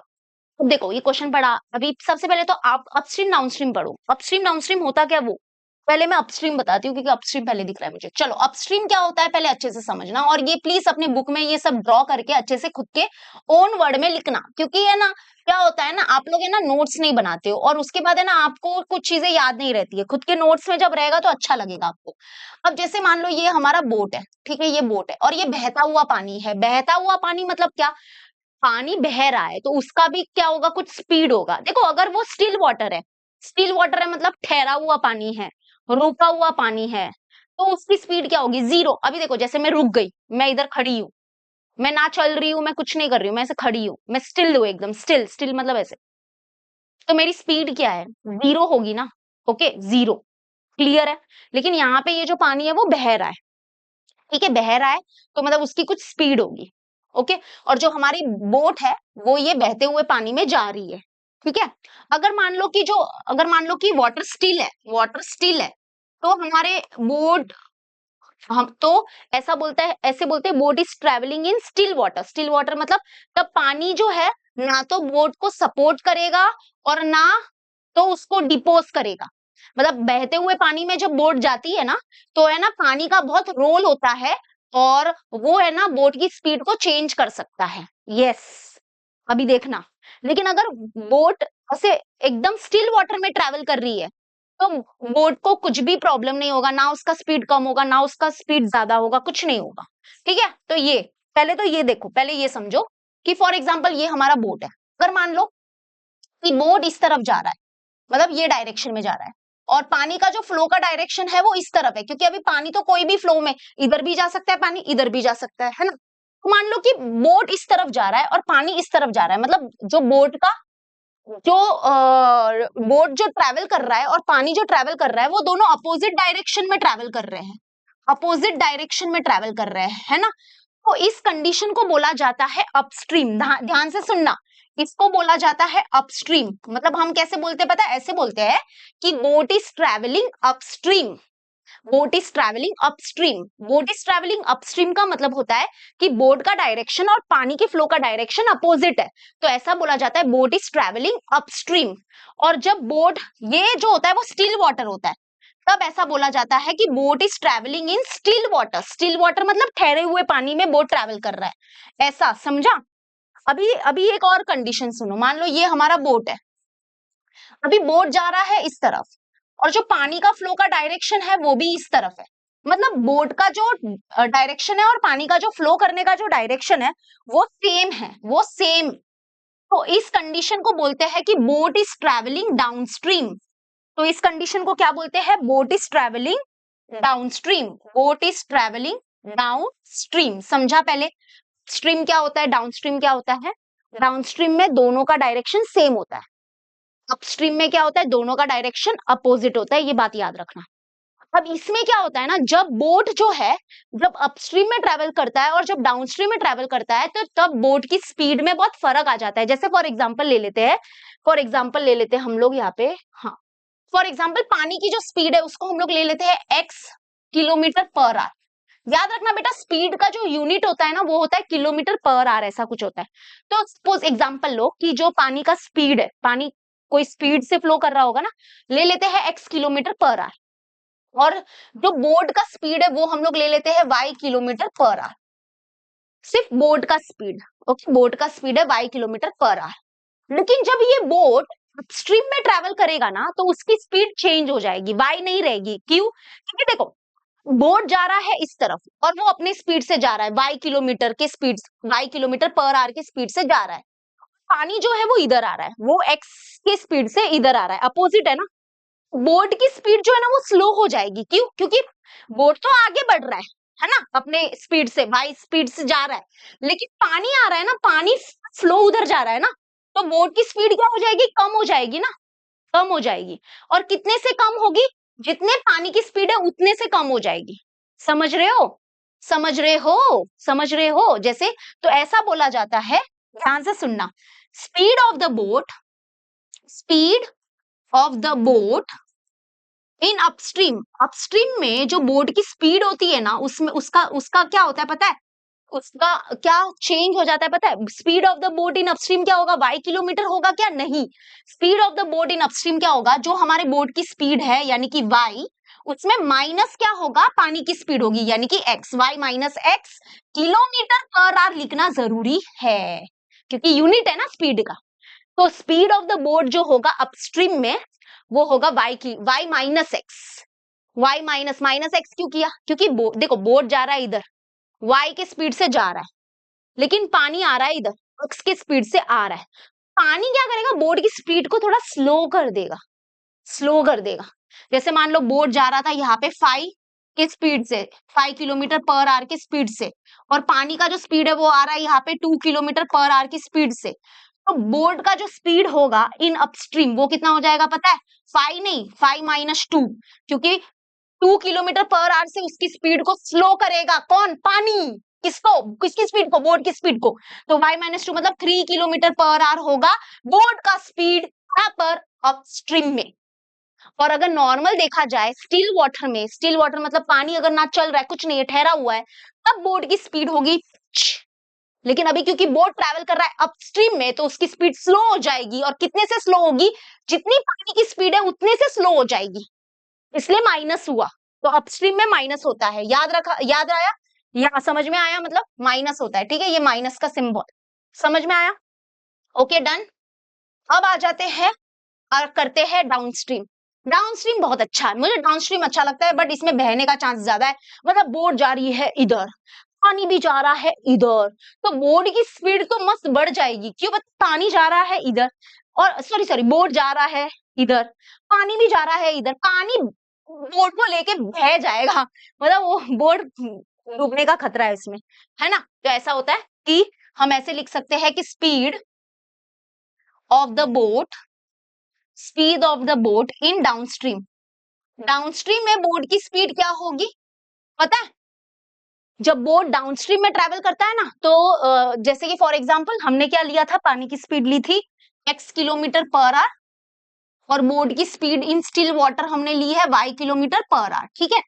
तो जब boat downstream में travel करेगा तो उसकी boat की speed क्या हो जाएगी पता है, जितनी हमारी बोट की स्पीड है यानी कि y, उसमें प्लस x कर दो, क्योंकि पानी भी उसको सपोर्ट करेगा आगे जाने के लिए। मतलब देखो, बोट जा रहा है इधर 5 किलोमीटर पर आवर की रफ्तार से, ओके, और पानी का फ्लो भी उधर है, और पानी का जो स्पीड है वो है 2 किलोमीटर पर आवर। तो उस केस में क्या होगा, ये पूरा हमारा समुद्र है, ये पूरा पानी ऐसे ऐसे ऐसे, तो बोट की स्पीड जो है डाउनस्ट्रीम में वो 5 किलोमीटर पर आवर नहीं रहेगी, वो बढ़ जाएगी, और कितने से बढ़ेगी, जितनी पानी की स्पीड है, यानी कि 2, यानी कि 5 प्लस 2, 5 प्लस 2 कितना होता है 7, यानी कि जो स्पीड ऑफ द बोट है इन डाउनस्ट्रीम वो हो जाएगा 7 किलोमीटर पर आवर, क्योंकि पानी भी क्या कर रहा है, बोट को आगे लेके जा रहा है और उसकी स्पीड को तेज कर रहा है, समझ रहे हो। तो speed of the boat in downstream will be, जो बोट का स्पीड है, कभी भी याद रखना पहला जो होता है वो बोट का स्पीड होता है, ओके, और ऐड और सबट्रैक्ट कौन होता है, पानी का स्पीड। तो boat of the speed of the boat plus speed of the water and kilometre per our. ये समझा, कंडीशन समझा, पहले तो समझा, इतना समझा, ठीक है। अपस्ट्रीम डाउनस्ट्रीम क्लियर है ना। अब मैं ये कंडीशन लिखूंगी और ध्यान से सुनना, ओके। अभी पहले पूरा क्वेश्चन पढ़ते हैं। यहां पर है कि अ boat travel 16 kilometre upstream and 24 kilometre downstream in 6 hours, ठीक है। मतलब ऐसा है कि एक बहुत बड़ा समुंदर है, ये बहुत बड़ा जो भी है समुद्र है, ठीक है। तो सपोज करो ये हमारा बोट है, पहले क्या हो रहा है, अपस्ट्रीम ट्रैवल हो रहा है ना, ठीक है। फर्स्ट कंडीशन लिखेंगे, तो अपस्ट्रीम का मतलब होता है कि बोट जा रहा है इस तरफ और पानी का फ्लो का डायरेक्शन है इस तरफ, ठीक है, ओके। तो ये अपस्ट्रीम हो गया। फिर थोड़े टाइम के लिए अपस्ट्रीम था, लेकिन उसके बाद डाउनस्ट्रीम हो गया। मतलब बोट जब इधर पहुंचा तो उसके बाद क्या हो गया, बोट तो इधर जा रहा है लेकिन फिर डाउनस्ट्रीम हो गया। डाउनस्ट्रीम मतलब दोनों का जो डायरेक्शन है वो सेम हो गया। डाउनस्ट्रीम मतलब कि बोट और पानी का फ्लो का डायरेक्शन सेम हो गया, ठीक है। ये एक ही कंडीशन है, ये अभी एक ही कंडीशन है ऐसा। तो अब बोट इज ट्रेवलिंग 16 किलोमीटर, मतलब यहां से, मैं तुम लोग को नहीं समझ में आ रहा है ना, धीरे धीरे समझाऊंगी। 16 किलोमीटर मतलब क्या बेटा, ये डिस्टेंस है, ये डिस्टेंस है, किलोमीटर डिस्टेंस का यूनिट होता है। तो ये बोट है जो ट्रैवल कर रहा है, तो बोट ट्रैवल 16 किलोमीटर अपस्ट्रीम, मतलब यहां से लगा के यहां तक ये 16 किलोमीटर का उसने डिस्टेंस ट्रैवल किया। लेकिन तब जो बोट ट्रैवल कर रहा था वो अपस्ट्रीम में ट्रैवल कर रहा था। अपस्ट्रीम का मतलब होता है कि बोट का जो फ्लो करने का जो डायरेक्शन है, बोट जिस डायरेक्शन में जा रहा है और पानी जो डायरेक्शन में जा रहा है वो अपोजिट है ना, वही अपस्ट्रीम होता है। तो ये 16 किलोमीटर उसने अपस्ट्रीम ट्रैवल किया, फिर बोट इधर से इधर आया, ठीक है, मान लो 16 किलोमीटर इधर आया। उसके बाद क्या बोला, एंड 24 किलोमीटर डाउनस्ट्रीम, तो मतलब यहां से लगा के यहाँ 4। उसके बाद क्या हुआ ना, जब यहां से यहाँ आया 16 किलोमीटर बाद बोट इधर आया, उसके बाद बोट ने क्या किया, 24 किलोमीटर, ये डिस्टेंस है हाँ? तो 24 किलोमीटर उसने डाउनस्ट्रीम ट्रैवल किया। क्या ट्रैवल किया, डाउनस्ट्रीम, ये अपस्ट्रीम था, 16 किलोमीटर तक अपस्ट्रीम था, उसके बाद डाउनस्ट्रीम आया। डाउनस्ट्रीम का मतलब होता है कि बोट का जो फ्लो का डायरेक्शन है, मतलब सॉरी, बोट का जो डायरेक्शन है और पानी का जो डायरेक्शन है वो सेम है ना, वो वाला, ठीक है। तो और ये जो पूरी टोटल जर्नी लगी उसको टाइम लगा कितना, 6 घंटे। तो इधर से लगा के इधर तक पूरा जो घंटा लगा, टाइम जो लगा ये जर्नी को, वो लगा 6 घंटा। तो ये पहली कंडीशन है, ठीक है, समझा। तो सबसे पहला है कि boat was travelling upstream, 16 kilometre उसने अपस्ट्रीम ट्रेवल किया, 24 किलोमीटर उसने डाउनस्ट्रीम ट्रेवल किया, और ये पूरा जो टोटल है वो 6 घंटे लगे, ठीक है। फिर सेम बोट है, हमारा सेम बोट है, तो फिर से देखना, फिर से कंडीशन अभी क्या है, तो सेम बोट है, उसके बाद नेक्स्ट है हमारा सेम बोट है, उसके इधर इधर लिखती हूँ, तो ये बोट है हमारा। तो अ same boat travel 36 kilometre upstream. Upstream क्या होता है कि ये सेम बोट है, उसने क्या किया, अपस्ट्रीम का मतलब होता है अपोजिट ना, अपोजिट। तो ये सेम बोट है, उसने क्या किया 36 किलोमीटर, ये 36 किलोमीटर यहां से मान लो यहां तक, ये बोट 36 किलोमीटर इतना डिस्टेंस ट्रैवल कर रहा है, कितना 36 किलोमीटर डिस्टेंस ट्रैवल कर रहा है अपस्ट्रीम। अपस्ट्रीम का मतलब होता है अपोजिट डायरेक्शन। और फिर 48 किलोमीटर डाउनस्ट्रीम, तो मतलब जब इधर बोट आया तो फिर पानी का फ्लो का डायरेक्शन और बोट का डायरेक्शन सेम हो गया, तो इसको बोलते हैं हम लोग डाउनस्ट्रीम। ठीक है, ये डाउनस्ट्रीम है। और कितना ट्रैवल किया डिस्टेंस, 48 किलोमीटर डिस्टेंस ट्रैवल किया। देखो डिस्टेंस ज्यादा ट्रैवल किया है तो टाइम भी ज्यादा लगेगा, यानी कि 13 घंटे लगे।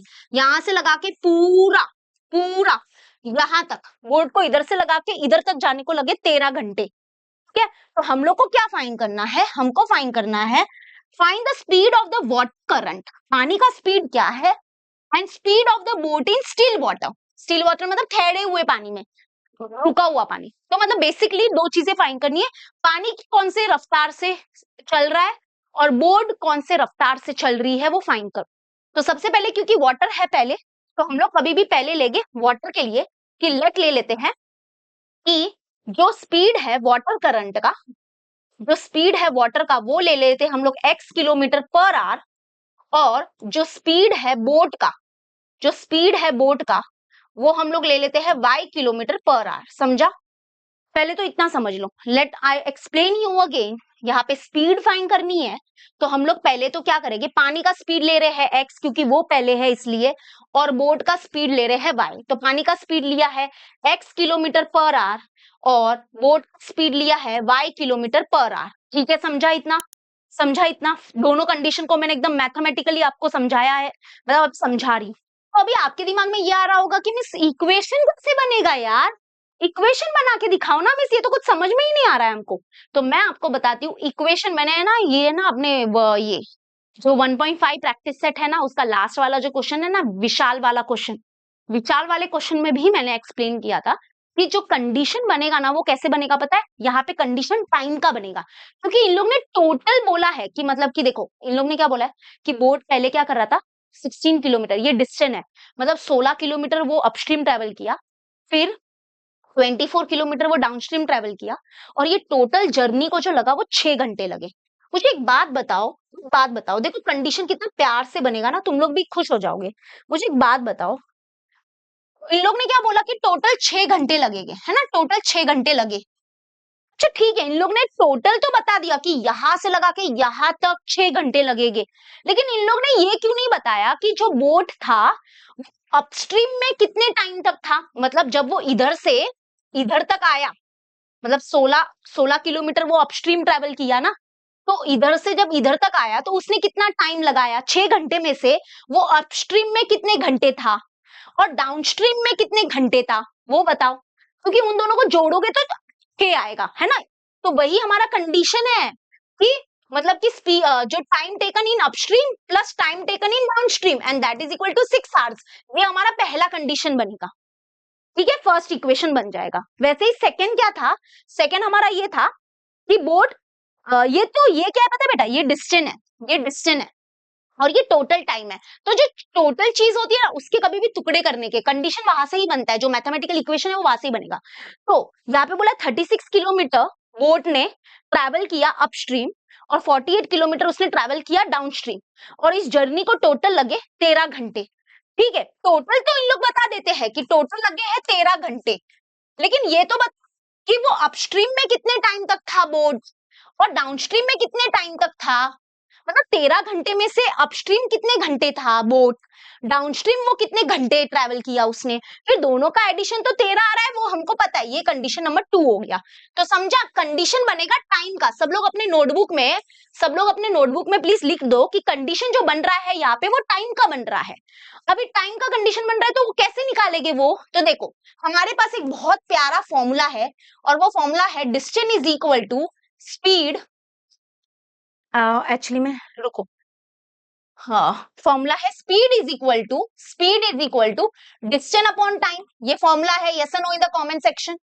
Speed is equal to distance upon time होता है, बरोबर। लेकिन हम लोग को ये फॉर्मूला चेंज करना है टाइम में, क्योंकि हम लोग टाइम के ऊपर सब कंडीशन डिपेंड कर रहा है। तो टाइम इधर लेके जाओ और स्पीड को नीचे लेके आओ, तो मतलब ये इधर गया और ये इधर आ गया, तो हमारा फॉर्मूला हो जाएगा कि time is equal to distance upon speed, distance upon speed, समझा ये।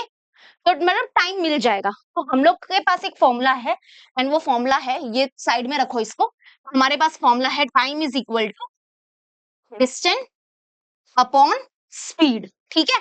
तो चलो हम लोग टाइम निकालते हैं। टाइम निकालते हैं मतलब क्या टाइम निकालना है बेटा, टाइम निकालना है कि फर्स्ट कंडीशन ये है, तो अपस्ट्रीम में बोट कितने टाइम था, डाउनस्ट्रीम में बोट कितने टाइम था। तो हमारा टाइम का फॉर्मूला क्या है, time is equal to distance upon speed, है ना। तो चलो निकालते हैं। तो अपस्ट्रीम में कितना टाइम लगा बोट को पता है, तो टाइम का फॉर्मूला है डिस्टेंस। अपस्ट्रीम में बोट ने कितना डिस्टेंस ट्रेवल किया, 16, तो ऊपर आएगा 16 upon what is the speed of the boat in upstream. Upstream में बोट की स्पीड क्या होती है, you can't write y, because y is the speed of the boat in still water. तो ये होता है, ये याद रखो, ये अभी काम आएगा इधर, क्योंकि वो जो बोट की स्पीड होगी वो अपस्ट्रीम में क्या होगी, कम होगी। जो उसकी ओरिजिनल स्पीड है y, उसमें माइनस एक्स करना पड़ेगा, मतलब पानी की स्पीड को माइनस करना पड़ेगा। तो speed of the boat in upstream is y minus x. समझ रहे हो, समझो, नहीं समझा, देखो मैं बताती हूँ। फिर से देखो, टोटल 6 घंटे लगे ना, इधर देखो टोटल कितने घंटे लगे हैं, 6 लगे हैं। तो what is the speed of the boat in upstream, sorry what is the time taken in upstream. Boat को कितना टाइम लगा, अपस्ट्रीम में कितने टाइम तक था बोट, भाई इधर से इधर इधर इधर इधर पहुंचा, तो टाइम कितना लगा। फिर इधर से इधर एंड तक पहुंचा, तो कितना टाइम लगा। तो वही निकाल रहे। तो टाइम का फॉर्मूला क्या होता है, टाइम का फॉर्मूला मैंने बताया डिस्टेंस अपॉन स्पीड। तो डिस्टेंस क्या लेने का, इधर का ही डिस्टेंस लेने का, 16, तो 16 upon speed of the boat in upstream क्या होगा। तो अपस्ट्रीम में देखो मैंने वो सब करके कि ये सब टाइम पास थोड़ी ना था, ये सब काम की चीज थी, है ना। तो जो अपस्ट्रीम है उसमें बोट की स्पीड माइनस हो जाता है, मतलब उसमें, तो y जो हमारे बोट की स्पीड है उसमें माइनस x हो जाएगा। तो ये 16 अपॉन y माइनस x हुआ। अभी ये है, ये क्या है, ये है टाइम टेकन इन अपस्ट्रीम। अभी प्लस प्लस क्या होगा, time taken in downstream. Downstream में कितना टाइम लगा, तो that is equal to time का फॉर्मूला होता है डिस्टेंस अपॉन स्पीड। तो डिस्टेंस कितना लगा है डाउनस्ट्रीम में, 24, तो 24 अपॉन में speed of the boat in downstream. Downstream में बोट की स्पीड क्या होगी पता है, जो बोट की स्पीड है यानी कि y प्लस पानी की स्पीड, यानी कि ये देखो y प्लस एक्स, तो यहाँ पे आएगा y प्लस एक्स। ओके, तो मतलब कि तुम लोग को कंडीशन बताओ, फर्स्ट कंडीशन कैसे बनेगा। देखो first condition, therefore by first condition है टोटल टाइम लगा है, टोटल टाइम कितना लगा, 6 घंटा लगा है ना। तो यहाँ पे है time taken in upstream plus time taken in downstream. तो टाइम टेकन इन अपस्ट्रीम का फॉर्मूला आएगा डिस्टेंस, डिस्टेंस कितना ट्रेवल किया अपस्ट्रीम में, 16 upon speed of the boat in upstream क्या है, y minus x, plus time taken in downstream. तो downstream में टोटल कितना डिस्टेंस ट्रेवल किया, डिस्टेंस में भूल रही हूँ, 24, तो 24 upon speed of the boat in downstream क्या होगा, y प्लस एक्स। तो ये हमारा फर्स्ट कंडीशन है, this is our first condition, yes this is first condition. ये इक्वेशन नंबर 1 दो। और एक्चुअली में ये जो है ना, ये जो इक्वेशन आया है ना, ये हमारे 1.4 जैसे 1.4 प्रैक्टिस सेट है ना, इसी चैप्टर का, जो नॉन लीनियर से लीनियर करना पड़ेगा, वो वाला है ये। और ये देखो आपके टेक्स्ट बुक में बहुत अच्छे से सब लिख के दिया है, let the speed of the boat. Oh my god, इन लोग ने बोट की स्पीड को x लिया है, ओ माय गॉड, और पानी की स्पीड को y लिया है। तो मतलब इधर जो मैं कब से y minus x, x minus y लिख रही हूँ ना, वो चेंज हो जाएगा। ओके ओके ओके, कोई बात नहीं, लेकिन प्लीज तुम लोग, मैंने जो किया है वो बिल्कुल गलत नहीं है, वो एकदम सही है। लेकिन यहाँ पे देखना, इनका x पहले होगा, y बाद में होगा। और वो क्यों, क्योंकि इन लोग ने क्या किया है, देखो इन लोग ने क्या किया है कि जो जो बोर्ड की स्पीड है ना उसको x लिया है। तो हम ऐसा कर सकते हैं, ठीक है, आप टेंशन मत लो, बोर्ड की स्पीड को x लेंगे और पानी की स्पीड को हम y रखेंगे, तो आप टेंशन मत लेना, सही हो जाएगा, ठीक है। मैंने कुछ गलत नहीं किया है, ये भी मैंने जो किया है वो भी राइट है बेटा, ठीक है। तो स्पीड ऑफ द बोट जो है वो ले रहे हैं इन लोग x किलोमीटर पर आवर, और जो पानी की स्पीड है वो ले रहे हैं y किलोमीटर पर आवर, ठीक है। तो कोई प्रॉब्लम नहीं है, अगर देखो आप बोर्ड की स्पीड को x रख रहे हो और पानी की स्पीड को y रख रहे हो, तो यहाँ पर क्या होगा पता है, यहाँ पर होगा जो बोट की स्पीड है उसमें माइनस पानी की स्पीड हो जाएगी, तो ये बस चेंज कर रहे हैं हम लोग। तो प्लीज थोड़ा ध्यान रखना उसका, ओके, बाकी कुछ नहीं है, बाकी मैंने जो पढ़ाया वो एकदम सही पढ़ाया, कोई बात नहीं। इधर देखो सब लोग, इधर देखो, let the speed of the boat is x kilometre per our, boat की स्पीड है x किलोमीटर पर आवर और पानी की स्पीड है y किलोमीटर पर आवर। अभी तुम लोग को ये पहले से ही निकालना पड़ेगा, the speed of the boat in downstream, downstream मतलब कि बोट का स्पीड का बोट का डायरेक्शन और पानी का डायरेक्शन सेम होगा, तो तब क्या होगा प्लस, तो speed of the boat in downstream is x plus y kilometre per hour, speed of the boat in upstream is x minus y kilometre per hour. और डिस्टेंस का फॉर्मूला ये इन लोग ने ऐसा फॉर्मूला लिखा है, बट कोई नहीं, मैंने जो लिखा था वो भी राइट है, speed is equal to distance upon time भी होता है, तो टाइम का फॉर्मूला ये होता है। अभी कंडीशन कैसे बना देखो, कंडीशन ऐसे बना कि time taken by the boat to travel upstream, जो मैं निकाल रही थी ना अलग अलग कि बोट को कितना टाइम लगा अपस्ट्रीम में प्लस बोट को कितना लगा टाइम डाउनस्ट्रीम में, दोनों को ऐड करोगे तो 6 आएगा, वही है।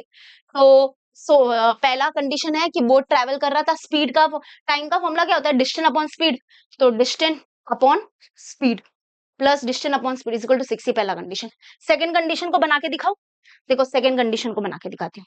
सेकंड कंडीशन लेकिन इधर चेंज करेगा, इन लोग ने बोट की स्पीड को लिया है x किलोमीटर पर आवर और पानी की स्पीड को लिया है y किलोमीटर पर आवर, तो मैं सेकंड कंडीशन बना के दिखाऊं। देखो टोटल लगे हैं 13 घंटे, टोटल लगे हैं 13 घंटे है ना, लेकिन बोट स्ट्रीम में कितने टाइम तक था प्लस बोट डाउनस्ट्रीम में कितना टाइम था, तो टाइम का फॉर्मूला होता है डिस्टेंस अपॉन स्पीड, तो डिस्टेंस अपस्ट्रीम में डिस्टेंस कितना है 36 upon speed of the boat in upstream क्या होता है x माइनस वाई होगा, क्योंकि x माइनस वाई, ठीक है, इसलिए इधर x माइनस वाई। उसके बाद plus time taken in downstream, तो टाइम का फॉर्मूला होता है डिस्टेंस, तो डिस्टेंस कितना है 48 upon speed of the boat in downstream क्या होगा, तो बोट की स्पीड है प्लस पानी की स्पीड, तो बोट की स्पीड प्लस पानी की स्पीड, ठीक है। तो यही है, देखो इन लोग ने भी सेकंड कंडीशन ऐसे ही लिखा होगा 36 अपॉन प्लस ये देखो ये रहा, तो हमारे दो कंडीशन आ गए। अभी समझा ना टाइम का, ये इक्वेशन नंबर 1 है,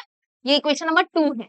अब इसको इन लोग ने 1.4 से सॉल्व किया है, 1.4 पता है आपको 1.4, यहाँ पे हम लोग रिप्लेस करेंगे क्योंकि ये नॉन लीनियर इक्वेशंस है, तो इसके लिए हम लोग को इसको पहले लीनियर इक्वेशन में कन्वर्ट करके फिर यहाँ पे इन लोग ने इसलिए रिप्लेस किया है कि replacing 1 upon x minus y, ये पता ही आपको कि यहाँ पे इन लोग ने क्या करेंगे, देखो 16 थोड़ा सा बाहर लिखो, ब्रैकेट के अंदर मैं लिखती हूँ 1 अपॉन x माइनस वाई, ठीक है, फिर प्लस 24 थोड़ा बाहर, फिर आएगा 1 upon x plus y is equal to 6, और यहाँ पे ये 36 थोड़ा बाहर, फिर यहाँ पे आएगा 1 upon x minus y and plus 48 बाहर, ब्रैकेट के अंदर फिर 1 upon x plus y is equal to 13, ठीक है। तो इन लोग ने यहाँ पे रिप्लेसिंग किया है, तो यहाँ पे ये 1 अपॉन x माइनस वाई को रिप्लेस किया है m से और 1 अपॉन x प्लस वाई को रिप्लेस किया है n से, तो यहाँ पे ये कंडीशन देखो, यहाँ पे ये इक्वेशन बन जाएगा 16, इसके जगह पे हम लिखेंगे m और इसके जगह पे हम लिखेंगे n, ठीक है। तो यहाँ पे 16m plus 24n is equal to 6, तो ये इक्वेशन नंबर 3 बन जाएगा, क्योंकि ये 1 है, ये 2 है और ये 3। उसके बाद यहाँ पे 36m plus 48n is equal to 13, ये इक्वेशन नंबर 4 हो जाएगा, ठीक है। ये रहा, तो ये रहे, नॉन लीनियर से लीनियर कर दिया, ओके।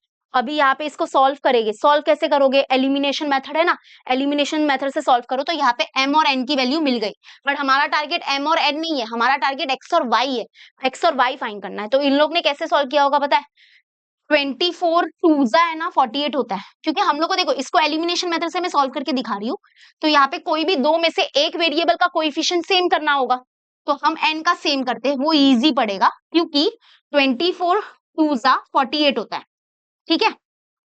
तो यहाँ पे हम लोग क्या करेंगे, ये जो इक्वेशन नंबर 3 है इसको multiply by 2 on both the side करेंगे, okay, multiply both the side by 2 करेंगे, तो यहाँ पे हो जाएगा 16 टूजा हो जाएगा 32, ठीक है। तो यहाँ पे ये हो जाएगा 32m plus 48n is equal to 6 टूजा 12, तो इक्वेशन नंबर 3 4 ये 5 हो जाएगा 5। उसके बाद ये तो ऐसे ही रहेगा, तो 36m प्लस 48n, देखो मैंने n का कोएफिशिएंट सेम कर दिया, ठीक है। अब n का कोएफिशिएंट सेम कर दिया, तो अब दोनों की साइन भी सेम है, तो अब ये दोनों को सब्ट्रैक्ट करना पड़ेगा, सब्ट्रैक्शन के टाइम पे सबकी साइन चेंज, तो प्लस का माइनस प्लस का माइनस प्लस का माइनस, तो ये कैंसिल हो गया। अभी अरे सॉरी, ये कैसे कैंसिल होगा, ये कैंसिल हो गया, प्लस माइनस, यहाँ पे 13 में से 12 गया तो 1 बचेगा, ग्रेटर नंबर साइन माइनस, फिर यहाँ पे 36 में से 32 गया तो -4m, -4m है ना, 4 बचेगा लेकिन ग्रेटर, और ये माइनस माइनस कैंसिल, तो m की वैल्यू आ गई 1, ये मल्टीप्लाई में 4 है, ये डिवाइड में 4, तो देखो m की वैल्यू ये आई, इसलिए इन लोगों ने बोला m इज इक्वल टू 1/4। अब यही m की वैल्यू कोई भी एक इक्वेशन में पुट करो, n की वैल्यू मिलेगी 1/12, जो मिल रही है वो। अभी इसको क्या बोलेंगे, रिप्लेसिंग, मतलब रीसब्स्टिट्यूटिंग करेंगे। तो याद है हम लोग ने क्या लिया था, हमने क्या किया था, 1/x माइनस वाई को लिया था m, और 1/x प्लस वाई को लिया था n। तो अब m और n की ओरिजिनल वैल्यू मिल गई है, तो अभी हम रिप्लेसिंग बोलो या रीसब्स्टिट्यूटिंग बोलो, तो m के जगह पे हम यहाँ पे लिखेंगे 1/4 और n के जगह पे हम लिखेंगे यहाँ पे 1/12, और फिर हम x और y की वैल्यू निकालेंगे। तो replacing m and n bye their original values, तो मतलब ये जो m की वैल्यू है और ये जो n की वैल्यू है उसको हम ओरिजिनल वैल्यू, तो m की ओरिजिनल वैल्यू आई है 1/4 और n की ओरिजिनल वैल्यू आई है 1/12। अब इसको सॉल्व करो, तो इसको इन्वर्ट एंडो करो, इन्वर्ट मतलब ऊपर वाला नीचे, नीचे वाला ऊपर, या ऐसे भी सोचो कि x minus 1, x minus y into 1 होगा x माइनस वाई, और इज इक्वल टू 4 1 4, तो ये हमारा एक इक्वेशन आया, फिर से linear equation in two variable आया ये। फिर ऐसे करो, x प्लस वाई इंटू 1 होगा x प्लस वाई, और इज इक्वल टू 12 1 12, तो ये सेकेंड इक्वेशन। अब इसको भी सॉल्व करो फिर से, तो दो इक्वेशन फिर से आएंगे, ये फिर से linear equation in two variable है, तो इसको सॉल्व फिर से करो। तो इन दोनों को कुछ नहीं करना है, ये बहुत सिंपल इक्वेशंस है, इन दोनों को बस ऐड कर दो, तो ऐड करोगे तो minus y plus y cancel, x plus x हो गया 2x is equal to 4 plus 12 हो गया 16, तो x का आंसर आएगा 8, क्योंकि ये डिवाइड में 8 है, सॉरी ये डिवाइड में चला जाएगा 2, तो 2 1 2 8 16, तो x की वैल्यू आ गई 8, x की वैल्यू 8 आ गई, मतलब x क्या था, स्पीड ऑफ द बोट ना, हाँ बोट की स्पीड है 8 किलोमीटर पर आवर, और यही x की वैल्यू किसी एक इक्वेशन में पुट कर देना तो y मिल जाएगा, तो वाटर की स्पीड है 4 किलोमीटर पर आवर, तो ये देखो ये रहा x यानी कि बोट की स्पीड और ये पानी की स्पीड, समझा।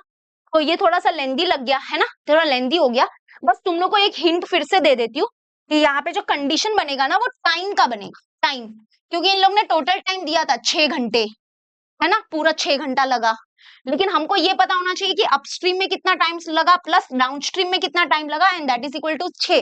फिर सेकेंड वाला जो कंडीशन था उसमें टोटल 13 घंटे लगा था, लेकिन बोट अपस्ट्रीम में कितने टाइम तक था, डाउनस्ट्रीम में कितने टाइम तक था वो पता होना चाहिए, और टाइम का ऐसे फाइन करते, तो time is equal to distance upon speed, तो देख लो अपस्ट्रीम में बोट ने कितना डिस्टेंस ट्रेवल किया था, है ना 16, upon what is the speed of the boat in upstream, देखना स्पीड ऑफ द बोट तो x किलोमीटर पर लिया है बट वो स्टिल वाटर का है, तो बोट की स्पीड जो है अपस्ट्रीम में वो क्या होती है, जो बोट की स्पीड है माइनस पानी की स्पीड, ऐसा। तो ये बस मेरे से थोड़ी गलती हो गई थी कि मैंने बोट की स्पीड को पहले y ले लिया और पानी की स्पीड को x ले लिया, जबकि बोट पहले आता है तो बोट की स्पीड पहले आएगी, ठीक है, बस ये थोड़ा सा हो गया था, तो वो देख लो, समझ में आया, आई होप आपको समझ में आ गया। चलो अभी करते हैं क्वेश्चन नंबर 4, अब आएगा ना मजा, और 2 क्वेश्चन बचे हैं, देखो वीडियो को अगर आपने लाइक नहीं किया है तो कर दो यार, मजा आ जाएगा, ठीक है, पानी तो बनता है फिर से एक बार। चलो ये क्वेश्चन पढ़ो, ये बहुत अच्छा क्वेश्चन है, ये भी बहुत अच्छा क्वेश्चन है, फटाफट पढ़ो इसको, फटाफट पढ़ो। तो चलो यहाँ पे क्या बोला है, a certain amount is equally distributed among certain number of students, each will get rupees 2 less if 10 students were more, and each will get 6 rupees more if 15 students were less, find the number of students and the amount distributed। मतलब यहाँ पे क्या बोला है, for example देखो ध्यान से सुनना, यहाँ पर मान लेते कि कुछ बच्चे हैं, ठीक है, कुछ बच्चे हैं, यहाँ पे बच्चे बना देती हूँ, अभी मैं, तुम लोग मेरे डायग्राम को देख के जेलस मत होना, बस मैं बहुत ही मतलब मैं एक आर्टिस्ट हूँ, ये सब मेरे आर्टिस्ट के नतीजे हैं, देखो जेलस मत फील करो मेरे डायग्राम से, because I know I am good at drawing, so या प्लीज ओके। चलो a certain amount is equally distributed among certain number of students, okay मैंने स्टूडेंट्स बनाए बाय द वे, ये स्टूडेंट्स है, और इनको है ना, एक मान लो कि एक पूरे टोटल मेरे पास कुछ पैसे हैं और आज तुम्हारी टीचर खुले दिल से पैसे बांट रही है, वैसे तो मैं मारवाड़ी हूँ, मैं कंजूस हूँ, मैं बांटूंगी नहीं पैसे, बट मेरे पास मान लो कि एक अमाउंट है, मेरे पास एक अमाउंट है, ठीक है, और मैं क्या करूंगी, जो भी अमाउंट है मेरे पास, ये कुछ मेरे पास कुछ सर्टेन नंबर ऑफ स्टूडेंट्स है, यहाँ पे कुछ तो बच्चे, कितने बच्चे हैं प्लीज काउंट मत करना, मैंने पूरे बच्चे नहीं बनाए हैं, तो जो भी बच्चे हैं, तो मेरे पास एक अमाउंट है, ठीक है, मैं हर एक को क्या करूंगी, इक्वल अमाउंट दे रही हूँ। आज तुम्हारी मिस बहुत खुश है, तो सबको कुछ तो अमाउंट दे रही है, ठीक है। तो मैंने, और मैं, तुम्हारी टीचर भेदभाव नहीं करती है, तुम्हारी टीचर एकदम सबको इक्वली डिस्ट्रीब्यूट कर रही है, तो यही लिखा है, अ certain amount is equally distributed among certain number of students, मतलब कुछ बच्चे हैं और हर बच्चे को इक्वल अमाउंट डिस्ट्रीब्यूट किया जा रहा है। अब यहाँ पे कंडीशन यहाँ से बनेगा कि each will get 2 rupees less if 10 student were more, मतलब अगर 10 स्टूडेंट बढ़ जाते हैं, अचानक से 10 स्टूडेंट बढ़ गए, तो मेरे पास तो एक फिक्स अमाउंट है ना, मेरे पास तो, मेरे पॉकेट में एक फिक्स अमाउंट है, वो चेंज नहीं होगा, मतलब मेरे पास एक अमाउंट है वो फिक्स है, ये फिक्स है, ठीक है, लेकिन मैं जो बच्चों को दे रही हूँ वो इक्वल है, वो इक्वल अमाउंट में दे रही हूँ। और अचानक से मान लो 10 बच्चे बढ़ गए ना, तो मैं पहले जितना अमाउंट सबको दे रही थी ना, उतना तो नहीं मिलेगा, उससे कम मिलेगा, है ना, क्योंकि यार अचानक से 10 बच्चे बढ़ गए, तो इन लोग का पहले तो है ना, सपोज करो कि पहले सपोज करते कि लेट ले लेते हैं कि find the number of students, हाँ मतलब पहले लेट ले लेते हैं कि मेरे पास कितने बच्चे हैं, एक्स स्टूडेंट्स है, पहले लेट ले लो, लेट कि जो नंबर ऑफ स्टूडेंट है, let number of student, let number of student be x, कि कितने बच्चे हैं, एक्स बच्चे हैं, एंड अमाउंट डिस्ट्रीब्यूटेड, और हर एक बच्चे को कितना अमाउंट मिल रहा है, तो यहाँ पे हम लोग लिखेंगे कि amount distributed, amount distributed to each student, to each student मतलब हर एक बच्चे को कितना अमाउंट मिल रहा है, दैट इज वाई रुपीज ले लेते हैं, ठीक है, मतलब इस बच्चे को मैं वाई रुपीज दे रही हूँ, इसको भी वाई रुपीज दे रही हूँ, इसको भी वाई रुपीज दे रही हूँ, इसको भी वाई रुपीज दे रही हूँ, और टोटल बच्चे कितने हैं मेरे पास, एक्स है, ठीक है, ये याद रखना। अब देखो क्या बोला है, सर्टेन, और ये मेरे पास टोटल अमाउंट है, ये मेरे पास एक, मेरे झोली में एक अमाउंट है, ठीक है, वो पता नहीं वो कितना अमाउंट है, तो a certain amount is equally distributed among certain number of student, ठीक है। कंडीशन क्या है कि अगर मान लो each will get 2 rupees less if 10 student were more, ये फर्स्ट कंडीशन है कि अगर 10 बच्चे बढ़ गए तो हर एक इंसान को, हर एक स्टूडेंट को 2 रुपया कम मिलेगा, यस, पहले मिल रहा था वाई वाई रुपीज, लेकिन अभी क्या मिलेगा, क्योंकि 10 बच्चे अचानक से बढ़ गए, तो टीचर के पास तो एक टोटल अमाउंट था, पहले तो टीचर वाई वाई रुपीज बांट रही थी, लेकिन अचानक से 10 बच्चे बढ़ गए, तो अभी क्या करेगी टीचर, तो हर बच्चे को पहले जितना मिल रहा था उससे 2 रुपया कम मिलेगा। और आगे देखते हैं और क्या बोला है, and each will get 6 rupees more if 15 student were less, मतलब अगर 15 बच्चे कम हो गए, वाओ 15 बच्चे कम हो गए, चले गए, तो मेरे पास एक फिक्स अमाउंट है ना, तो अभी क्या होगा, हर बच्चे को ज्यादा अमाउंट, क्योंकि 15 बच्चे चले गए ना, 15 बच्चे कम हो गए, तो हर बच्चे को 6 रुपया ज्यादा मिलेगा। तो find the number of students and amount distributed, मतलब फाइंड करो कि कितने बच्चे है और हर एक बच्चे को कितना अमाउंट मिल रहा है। तो एकदम स्टार्टिंग में पहले अज्यूम करो अभी कोई नहीं गया है और कोई नहीं आया है, ऐसा सोचो, सपोज करो कि मेरे पास एक्स बच्चे हैं, तो let the number of student be x and let the amount distributed to each student, हर एक बच्चे को मिल रहा है वाई रुपीज, तो देयरफॉर अगर मैं देखूं तो मेरे पास टोटल अमाउंट है कितना, आपको क्या लगता है, मेरे पास ये जो टोटल जो मेरा पॉकेट है ना, उसमें कितना अमाउंट है, टोटल अमाउंट क्या होगा पता है, कि जितने में बच्चे हैं उसको मल्टीप्लाई कर दो, हर एक बच्चे को कितना अमाउंट मिल रहा है, वाई मिल रहा है ना, ये तो x into y will represent, ध्यान से सुनना, x इंटू वाई होता है एक्स वाई, तो ये है मेरे पास टोटल अमाउंट, ये रुपीज में होगा, टोटल अमाउंट मेरे पास है ना x y rupees, x into y rupees है।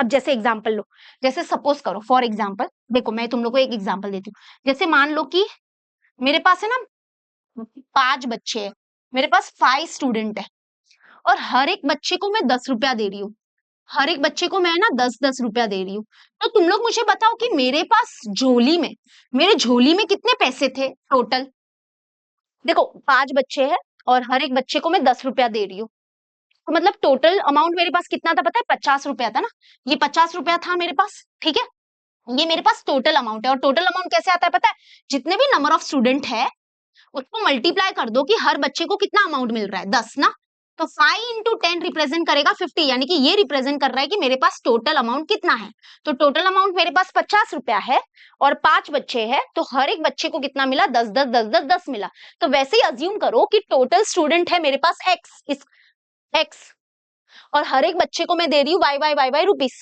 तो टोटल अमाउंट मेरे पास कितना है पता है? टोटल अमाउंट कैसे निकालते हैं देखो, मैंने सिखाया। टोटल अमाउंट के लिए क्या करो, जितने नंबर ऑफ स्टूडेंट है उसको मल्टीप्लाई करो किससे, हर एक बच्चे को कितना अमाउंट मिल रहा है, दैट इज वाई। तो x इंटू वाई, यानी कि 5 10 का कितना होता है 50, तो ये 50 क्या रिप्रेजेंट करता है? Total amount. तो टोटल अमाउंट मेरे पास कितना है? X y rupees. तो एक्स वाई रुपीज मेरे पास टोटल अमाउंट है, समझा? पहले ये समझा सबको, क्योंकि इन लोग ने भी देखो ऐसा ही किया होगा। हाँ ये देखो, let the number of student be x and the amount to each student be y. हर एक बच्चे को वाई रुपीज मिल रहा है, तो देयरफॉर टोटल अमाउंट कितना डिस्ट्रीब्यूट हुआ, मतलब टोटल अमाउंट कितना था, मनी बैंक में कितना अमाउंट था, एक्स वाई रुपीज था टोटल अमाउंट, वो हर एक बच्चे को हम दे रहे थे। ये समझा इतना? अब मैं फर्स्ट कंडीशन को लिख रही हूँ, तो रेडी रहना उसके लिए। तो फर्स्ट कंडीशन क्या है, सुनो। फर्स्ट कंडीशन क्या है? देयरफॉर बाय फर्स्ट कंडीशन, याद रखना कि जो मेरे पास एक मनी बैंक है, टोटल अमाउंट उसमें एक्स वाई रुपीज है, ठीक है। फर्स्ट कंडीशन क्या बोलता है कि देखो टोटल अमाउंट चेंज नहीं होगा, जो जो जो चेंजेस हो रहा है ना वो बच्चों के बीच में हो रहा है, और बच्चों को जितने पैसे मिल रहे हैं ना उसमें चेंजेस हो रहा है। मेरे पास तो एक्स वाई ही रुपीज है, वो चेंज नहीं होगा। अभी फर्स्ट कंडीशन इधर से लगा के इधर तक है, आप इसको पढ़ो क्या बोला है, each will get 2 rupees less if 10 student were more. मतलब अचानक से अगर 10 बच्चे बढ़ जाते हैं, ओके, अचानक से अगर 10 बच्चे बढ़ गए तो हर बच्चे को क्या मिलेगा, 2 रुपया कम मिलेगा। पहले कितने बच्चे थे? पहले थे एक्स बच्चे, है ना, एक्स स्टूडेंट थे। तो अचानक से क्या हुआ, 10 बच्चे बढ़ गए। तो 10 बच्चे बढ़ गए मतलब अभी कितने बच्चे हो गए, एक्स प्लस 10 हो गए। पहले कितने बच्चे थे, एक्स बच्चे थे, अब अचानक से 10 बच्चे बढ़ गए, तो अभी कितने बच्चे हो गए, एक्स प्लस 10। ओके, अगर 10 बच्चे बढ़ गए तो उससे क्या हुआ कि जितना पहले बच्चों को पैसे मिल रहे थे उसमें 2 रुपया कम मिलेगा। तो पहले कितने मिल रहे थे, वाई रुपीज मिल रहे थे, वाई रुपीज। तो अभी कितने मिलेंगे, 2 रुपया कम, कम मतलब -2 करना पड़ेगा। तो हर बच्चे को कितना मिलेगा, y-2 rupees, y-2 rupees, y-2 rupees मिलेगा। और इन दोनों का जो मल्टीप्लीकेशन है वो दैट इज इक्वल टू हमेशा होगा क्या, टोटल अमाउंट के इक्वल होगा। क्यों? क्योंकि ये क्या रिप्रेजेंट करता है, ये रिप्रेजेंट करता है number of student. Number of student कितने हैं, 5। तो ये रिप्रेजेंट करता है नंबर ऑफ स्टूडेंट। तो अभी नंबर ऑफ स्टूडेंट कितने है, x प्लस 10, और हर बच्चे को अमाउंट कितना मिल रहा है, y-2। तो इन दोनों का मल्टीप्लीकेशन होगा that is equal to total amount जो मेरे मनी बैंक में है वो। एंड टोटल अमाउंट चेंज नहीं होगा, वो कितना है, x इंटू वाई है, तो वो x इंटू वाई ही रहेगा, वो x इंटू वाई ही रहेगा। तो ये जो है ये किसके इक्वल होगा पता है, ये होगा एक्स वाई के इक्वल। ये जो है ना, ये दोनों का मल्टीप्लीकेशन ये एक्स वाई के इक्वल ही होगा। क्योंकि देखो क्या हो रहा है ना, बच्चे अगर बढ़ गए तो हर एक बच्चे को अमाउंट मिल रहा है, तो ये बैलेंस हो गया। तो जो इन दोनों का मल्टीप्लीकेशन होगा that is equal to total amount, and total amount हमारा एक्स वाई है। तो ये जो बदलाव है वो बच्चों के बीच में हो रहा है कि बच्चे आ रहे जा रहे हैं तो बच्चों को पैसे भी कम ज्यादा मिल रहे हैं। बट जब वो नंबर ऑफ स्टूडेंट, ये है नंबर ऑफ स्टूडेंट, ये नंबर ऑफ स्टूडेंट है, एंड ये है कि कितना अमाउंट उनको मिल रहा है। क्या हो रहा है भाई, हाँ ये नंबर ऑफ स्टूडेंट है और ये उनको कितना अमाउंट मिल रहा है, उन दोनों का मल्टीप्लीकेशन हमको लेके जाता है टोटल अमाउंट के पास, ये याद रखना। ठीक है, तो देखो पहले कितने बच्चे थे बेटा, एक्स, तो अचानक से 10 बच्चे बढ़ गए तो हर एक बच्चे को कितना मिलेगा, 2 रुपया कम मिलेगा। तो पहले मिल रहा था वाई रुपीज, तो अभी हर बच्चे को मिलेगा y-2, और इन दोनों का मल्टीप्लीकेशन होगा टोटल अमाउंट के इक्वल, एंड टोटल अमाउंट है x इंटू वाई। तो ये हमारा फर्स्ट कंडीशन हुआ, समझा सबको, सबको समझा? अभी इन लोग ने देखो वही लिखा है। अब इसको थोड़ा सॉल्व करेंगे ना तो आपको पहला इक्वेशन ही 1 वेरिएबल 2 वेरिएबल मिल जाएगा। ठीक है, मैं सॉल्व करके देती हूँ इसको, अभी मत लिखो इसको। इक्वेशन नंबर 1 देखो, ये पॉलिनोमियल को कैसे मल्टीप्लाई करते पता है आपको, देखो मैं करके दिखाती हूँ। सबसे पहले x है, x को मल्टीप्लाई करो इस पूरे ब्रैकेट से, यानी कि y-2 से, फिर +10 लेंगे, +10, फिर इसको मल्टीप्लाई करेंगे y-2 से, is equal to x into y. ठीक है, तो x को मल्टीप्लाई किया ये पूरे से कर रही हूँ मतलब, और ये +10, और अभी ये x into y x y, minus x into 2 2x, plus 10 into y 10y, minus क्योंकि प्लस माइनस माइनस होता है, 10 2 20, is equal to x y. अब ये क्या होगा ना बेटा, ये प्लस एक्स वाई है और ये प्लस एक्स वाई है, ये कैंसिल हो जाएगा। तो ये टेंशन मतलब, ये आपको अजीब जो एक्स वाई लग रहा था ना कब से, ये कैंसिल हो जाता है। ठीक है, क्योंकि ये भी प्लस में है, ये भी प्लस में है। देखो ये प्लस एक्स वाई इधर आता तो माइनस एक्स वाई होता, तो ये कैंसिल। तो अभी इक्वेशन क्या बचा, -2x प्लस 10y, और ये -20 उधर जाएगा ना, तो ये +20 हो गया। तो ये रहा हमारा लीनियर इक्वेशन इन 2 वेरिएबल। इन लोग ने इसको सिंपल किया होगा, इन लोग ने dividing both the side by 2 किया है। हाँ, मतलब यू कैन डिवाइड बाय 2, क्योंकि 2 के टेबल में 2, 10 और 20 जाता है, तो dividing both the side bye अगर 2 करेंगे ना तो इक्वेशन मैच हो जाएगा तुम्हारे टेक्स्ट बुक से। 2, तो 2 2 कैंसिल, 2 1 जा, 2 5 जा, 2 1 जा, 2 10 जा, तो ये हो गया minus x plus 5y is equal to 10। तो ये रहा इक्वेशन नंबर 1। डन। अभी इक्वेशन नंबर 2 तुम लोग जरा फ्रेम करके दिखाओ। देखो अभी सेकंड इक्वेशन भी बहुत इजी है, मैं करके दिखाती हूँ। सेकंड इक्वेशन क्या बोलता है, and each will get 6 rupees more if 15 student were less. मतलब पहले नंबर ऑफ स्टूडेंट्स की बात करते हैं, अगर 15 बच्चे कम हो गए ना, अच्छा बच्चे कम हो गए तो हर बच्चे को फिर ज्यादा अमाउंट मिलेगा। तो क्या बोला है कि each will get 6 rupees more if 15 student were less. तो अगर 15 बच्चे कम है तो हर बच्चे को 6 रुपया ज्यादा मिलेगा। Wow wow vada pav. तो देखो सेकंड कंडीशन क्या है, by second condition, second condition का इक्वेशन यहां पर ही लिखती हूँ। देखो पहले कितने बच्चे थे x, अब 15 बच्चे कम हो गए, माइनस होगा, तो अभी कितने बच्चे हो जाएंगे x माइनस 15, ठीक है, इनटू मल्टीप्लाई करेंगे। पहले कितने बच्चे, सॉरी पहले हर बच्चे को कितना अमाउंट मिल रहा था y रुपीस, तो अभी क्या होगा, हर बच्चे को 6 रुपया ज्यादा मिलेगा, तो अभी नया अमाउंट क्या हो जाएगा y प्लस 6। तो अगर 15 बच्चे कम हो गए तो हर बच्चे को 6 रुपया ज्यादा मिलेगा, and that is equal to total amount x into y रहेगा ये, ठीक है, क्योंकि ये है नंबर ऑफ स्टूडेंट्स एंड ये है टोटल अमाउंट कितना बच्चों को मिल रहा है, तो ये दोनों का जो मल्टीप्लीकेशन है that will be to the total amount, total amount ये एक्स वाई ही रहेगा। तो ये हमारा सेकेंड कंडीशन है, आप देख सकते हो, ये देखो ये देखो ये देखो, अगर 15 बच्चे कम हो गए तो हर बच्चे को 6 रुपया ज्यादा मिलेगा, प्लस हुआ, इन दोनों का मल्टीप्लीकेशन होगा एक्स वाई, और फिर अभी इसको मल्टीप्लाई करोगे, एक्स को मल्टीप्लाई करोगे इससे, एक्स को मल्टीप्लाई करोगे इससे, तो ये आएगा, फिर ये माइनस 15 इंटू वाई होगा माइनस 15y, फिर ये फिर ये कैंसिल हो जाएगा, फिर ये बचेगा, तो ऐसे, ठीक है, समझ में आ रहा है अभी, इसको करके दिखाओ आप लोग को।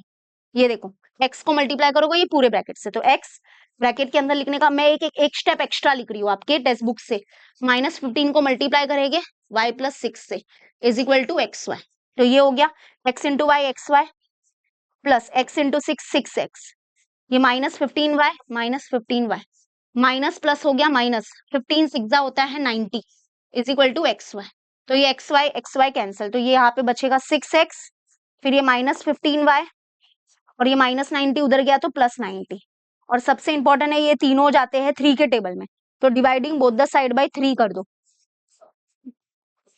6 के टेबल में नहीं, हाँ 3 के टेबल से, तो 3 से 3 से 3 से, तो 3 1 जा 3 2 जा, 3 1 जा 3 5 जा 15, 3 1 जा 3 3 जा 9, 3 0 जा, तो हमारा इक्वेशन है 2x minus 5y is equal to 30, ये रहा सेकेंड इक्वेशन। अब सबसे बढ़िया बात यहाँ पे क्या है पता है, y का कोएफिशिएंट ऑलरेडी सेम है और दोनों की साइन अलग है, दोनों की साइन अलग है मतलब दोनों को ऐड करना है, तो देखो इन लोग ने ऐड किया होगा, एडिंग इक्वेशन 1 एंड 2 डायरेक्टली, ठीक है, तो ये देखो ऐड किया है, तो ये कैंसिल हो गया, ये 40 हो गया, और 2x में से x गया तो x, तो x हो गया 40, x मतलब क्या, कि जो नंबर ऑफ स्टूडेंट थे ना बेटा, नंबर ऑफ स्टूडेंट है हमारे पास 40 स्टूडेंट्स थे, 40 स्टूडेंट्स थे, ठीक है, 40 स्टूडेंट्स थे, यही y की वैल्यू किसी एक इक्वेशन में पुट की है, 1 में की होगी, और हमको मिला है y 10, मतलब हर बच्चे को 10-10 रुपया मिल रहा है, तो वो ये रहा, तो टोटल अमाउंट डिस्ट्रीब्यूटेड, मतलब टोटल अमाउंट डिस्ट्रीब्यूटेड फाइंड करना था क्या, सिर्फ हमको फाइंड करना था find the number of student and the amount distributed. अच्छा अमाउंट डिस्ट्रीब्यूटेड मतलब शायद टोटल अमाउंट डिस्ट्रीब्यूटेड भी हो सकता है, तो देखो नंबर ऑफ स्टूडेंट थे 40 बेटा, और हर बच्चे को 10 रुपया मिल रहा था, तो ये है नंबर ऑफ स्टूडेंट और हर बच्चे को 10 रुपया मिल रहा है, तो दैट इज इक्वल टू 400, मतलब टोटल थे 400 रुपीज, और total amount distributed is 400 rupees, is distributed equally amount 40 student, ऐसा समझ में आ गया, क्लियर हो रहा है। चलो एक लास्ट सम आई थिंक करना है अभी हमको, 3 डिजिट वाला, ओ माय गॉड, ये तो भाई, ये तो 3 डिजिट वाले के पीछे सब लोग पड़े हुए हैं, है ना, तो चलो देखते हैं थर्ड लास्ट क्वेश्चन है, सब लोग नीचे कमेंट में टाइप करो लास्ट, कम ऑन गाइस, जो अभी तक ये वीडियो देख रहा है पहले तो आपको एक सल्यूट हो जाए, सल्यूट हो जाए, सल्यूट हो जाए, फटाफट फटाफट फटाफट फटाफट एक बार लास्ट कमेंट में लिख दो, ठीक है, चलो स्टार्ट करते हैं। A 3-digit number is equal to 17 times the sum of its digit. If the digits are reverse, the new number is 198 more than the old number. Also, the sum of the extreme digit is less than the middle digit by unity. Find the original number. अब देखो ये 3 digit number वाला question है. हमारे problem set में 2 digit वाला number question है, 2 digit वाला. ठीक है, आई होप आपने प्रॉब्लम सेट किया होगा, वरना सारे वीडियोस अवेलेबल है. अच्छा, और एक बात, अगर आपको इसका पीडीएफ चाहिए तो मैं इसको है ना हमारे जो इजी लर्निंग का ऐप है जिसमें आपको वो बैच भी मिलेगा, तो उसमें मैं अपलोड कर दूंगी. तो लेट मी शो यू कहाँ पे मिलेगा. ये इजी लर्निंग का हमारा ऐप है. अगर यहाँ पे आप क्या करते हो, फ्री मटेरियल में जाते हो, फ्री मटेरियल है ये, फ्री मटेरियल. ठीक है, ये होम पेज है, यहाँ पे ये फ्री मटेरियल है. फ्री मटेरियल में फ्री कंटेन में जाना, फ्री कंटेन में, फिर वहां पे हमारे पास 10th स्टैंडर्ड का फोल्डर है. 10th स्टैंडर्ड के फोल्डर के अंदर गैलेक्सी मिस बना हुआ है. गैलेक्सी मिस का मतलब गैलेक्सी ऑफ मैक्स का फोल्डर है. यहाँ पे मैं एक ये बनाऊंगी, फोल्डर बनाऊंगी, और जो होगा सॉल्व एग्जाम्पल. ठीक है, सॉल्व एग्जाम्पल वाला नया फोल्डर दिखेगा आपको, और सॉल्व एग्जाम्पल के जितने भी पीडीएफ होंगे वो उस एक नए फोल्डर के अंदर आएंगे. वैसे ही मैंने इधर प्रॉब्लम सेट का भी फोल्डर बनाया हुआ है. यूट्यूब नहीं, यूट्यूब लाइव नहीं, वो शायद बनाया है. ये जो पिक है वो बहुत पुराना है. ठीक है, तो ये सब मैंने किया है. Let me show you. मतलब इजी लर्निंग का ऐप इंस्टॉल कर लो. और बाय द वे, आप लोग मुझे बोल रहे थे ना कौन कौन से फीचर मिलेंगे आरंभ में. तो आरंभ बैच जो हमारा है इसमें लाइव कास्ट क्लास होता है. और जो लाइव क्लास होते हैं शाम को, हमारे लेक्चर्स होते हैं, 2 लेक्चर्स होते हैं शाम को 7 बजे के बाद. ठीक है, और हम लोग पर्सनली सारे टीचर्स का नंबर भी देते हैं आपको. आप पर्सनली टीचर से बात कर सकते हो 1 to 1 अगर आपको डाउट होता है तो. एंड हमारे पास एक खजाना सेक्शन है जहाँ पे आपको पहले के जितने भी वीडियोस है हमारे, देखो RM 6.0 is the 6th batch for class 10, but उसके पहले हमारा आरएम 1.0 आरएम 1.0 2.0 3.0 उसके जो वीडियो लेक्चर्स है वो भी अवेलेबल है अगर आपको चाहिए तो. टेस्ट सीरीज होता है हमारे पास, सब्जेक्टिव और प्लस ऑब्जेक्टिव टेस्ट दोनों होता है. ठीक है, सब्जेक्टिव ऑब्जेक्टिव टेस्ट दोनों होता है. और आपको सब्जेक्टिव टेस्ट को चेक करके भी मिलता है. और जो भी फ्यूचर में आने वाले जो भी बैचेस है उसका एक्सेस आपको फ्री मिलेगा. क्लास 10 के फ्यूचर में जो भी बैचेस होंगे उसका आपको एक्सेस क्या मिलेगा, फ्री मिलेगा. और हमारे एग्जाम के पहले आपको एक रिवीजन या डाउट क्लियरिंग सेशन भी मिलेगा. बोर्ड एग्जाम में आपका जो होगा ना बोर्ड एग्जाम, उसके पहले डाउट क्लियरिंग सेशन भी होगा. ठीक, क्लियर हुआ. तो चलो अभी ये क्वेश्चन करते हैं. और मैंने फोल्डर वगैरह दिखा दिया है. ये है हमारा आरंभ का लेक्चर, ये हमारा आरंभ का, सॉरी ये आरंभ है. इसमें मैंने फ्री मटेरियल में जाना है, फ्री मटेरियल में फ्री कंटेन में जाना है, और गैलेक्सी मिस का फोल्डर बना है. ये देखो ये सब है. ठीक है, यहाँ पे प्रॉब्लम सेट वाले वीडियोस नहीं है अभी तक. ठीक है, कोई बात नहीं, मैं इसको भी डाल दूंगी. प्रॉब्लम सेट वाले जो मेरे पास थे ना सारे, वो डालती हूँ मैं. ठीक है, चलो let's start with our last question. तो अभी यहाँ पे आ जाते हैं. देखो 3 डिजिट नंबर वाला क्वेश्चन है. 3 डिजिट नंबर मतलब ऐसे नंबर्स जिसके अंदर 3 डिजिट होते हैं, आपको पता ही है. और जो 3 डिजिट होते हैं इसमें क्या होता है ना, सबसे पहले तो समझना, ये जो होता है उसको हम लोग बोलते हैं यूनिट प्लेस, इसको बोलते हैं टेंस प्लेस, और इसको बोलते हैं 100 प्लेस. ठीक है, तो ये यूनिट प्लेस, टेंस प्लेस और 100 प्लेस. अच्छा, यूनिट प्लेस जो बीच वाला है ना, ये टेंस प्लेस, इसको हम लोग मिडल डिजिट भी बोलेंगे. क्या बोलेंगे, middle digit, middle digit. Okay, और जो 100 प्लेस और यूनिट प्लेस है ना, ये जो लास्ट वाले हैं, ये कोप्चे वाले है ना, कोप्चे में है ना, तो इनको बोला जाता है एक्सट्रीम डिजिट. तो यहाँ पर है ना शब्द में है ना मिडल डिजिट, एक्सट्रीम डिजिट, ये सब यूज किया है. तो मैं आपको एक प्रॉपर एक्सप्लेनेशन दे रही हूँ. देखो हमारे पास होता है लीनियर, देखो हमारा ये चैप्टर है लीनियर इक्वेशन इन 2 वेरिएबल. तो हम 2 वेरिएबल ही ले सकते हैं, 3 वेरिएबल नहीं ले सकते. कि let the 100 place be x, let the 100 place में जो डिजिट है वो x ले लेते हैं, टेंस प्लेस में जो डिजिट है वो y ले लेते हैं, और यूनिट प्लेस में जो डिजिट है वो z ले लेते हैं. ऐसा तो नहीं चलेगा. लीनियर इक्वेशन इन 3 वेरिएबल तक नहीं जाना है अपने को. जैसे कि लीनियर इक्वेशन इन 3 वेरिएबल भी होते हैं, और वो आप अपने 11th 12th स्टैंडर्ड में सीखोगे. लेकिन अभी हमारे पास जो है वो लीनियर इक्वेशन इन 2 वेरिएबल है, और हम इसको 2 वेरिएबल से ही सॉल्व करेंगे. तो अभी होता क्या है ना, तो हम लोग क्या करेंगे, लीनियर इक्वेशन इन 2 वेरिएबल मतलब हम कोई 2 ही वेरिएबल ले सकते हैं. ठीक है, वो लेके किसको, क्योंकि यहाँ पे तो 3 डिजिट है, तो कौन से प्लेसेस को यानी कि कौन से डिजिट को हम लोग x और y लेंगे, वो 100 प्लेस होगा, या टेंस प्लेस होगा या यूनिट प्लेस होगा वो समझना है। लेकिन उससे पहले जो हमारा टेंस प्लेस है ना, इसको हम लोग मिडल डिजिट भी बोलते हैं क्योंकि वो बीच में है। और जो 100 प्लेस है और ये जो यूनिट प्लेस है, मतलब ये 100 और ये यूनिट, ये कोफ्ते में है ना, तो इनको बोला जाता है extreme digits. Extreme digits, extreme मतलब पोपचे में एकदम लास्ट में है। तो ये जो 100 और यूनिट प्लेस है ना, इनको एक्सट्रीम डिजिट भी बोला जाएगा। तो ये भी एक्सट्रीम डिजिट है और ये भी एक्सट्रीम डिजिट है। ठीक है, क्लियर हुआ? एक्सट्रीम मतलब पोपचे में।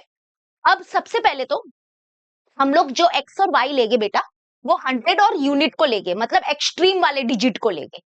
ऐसा क्यों?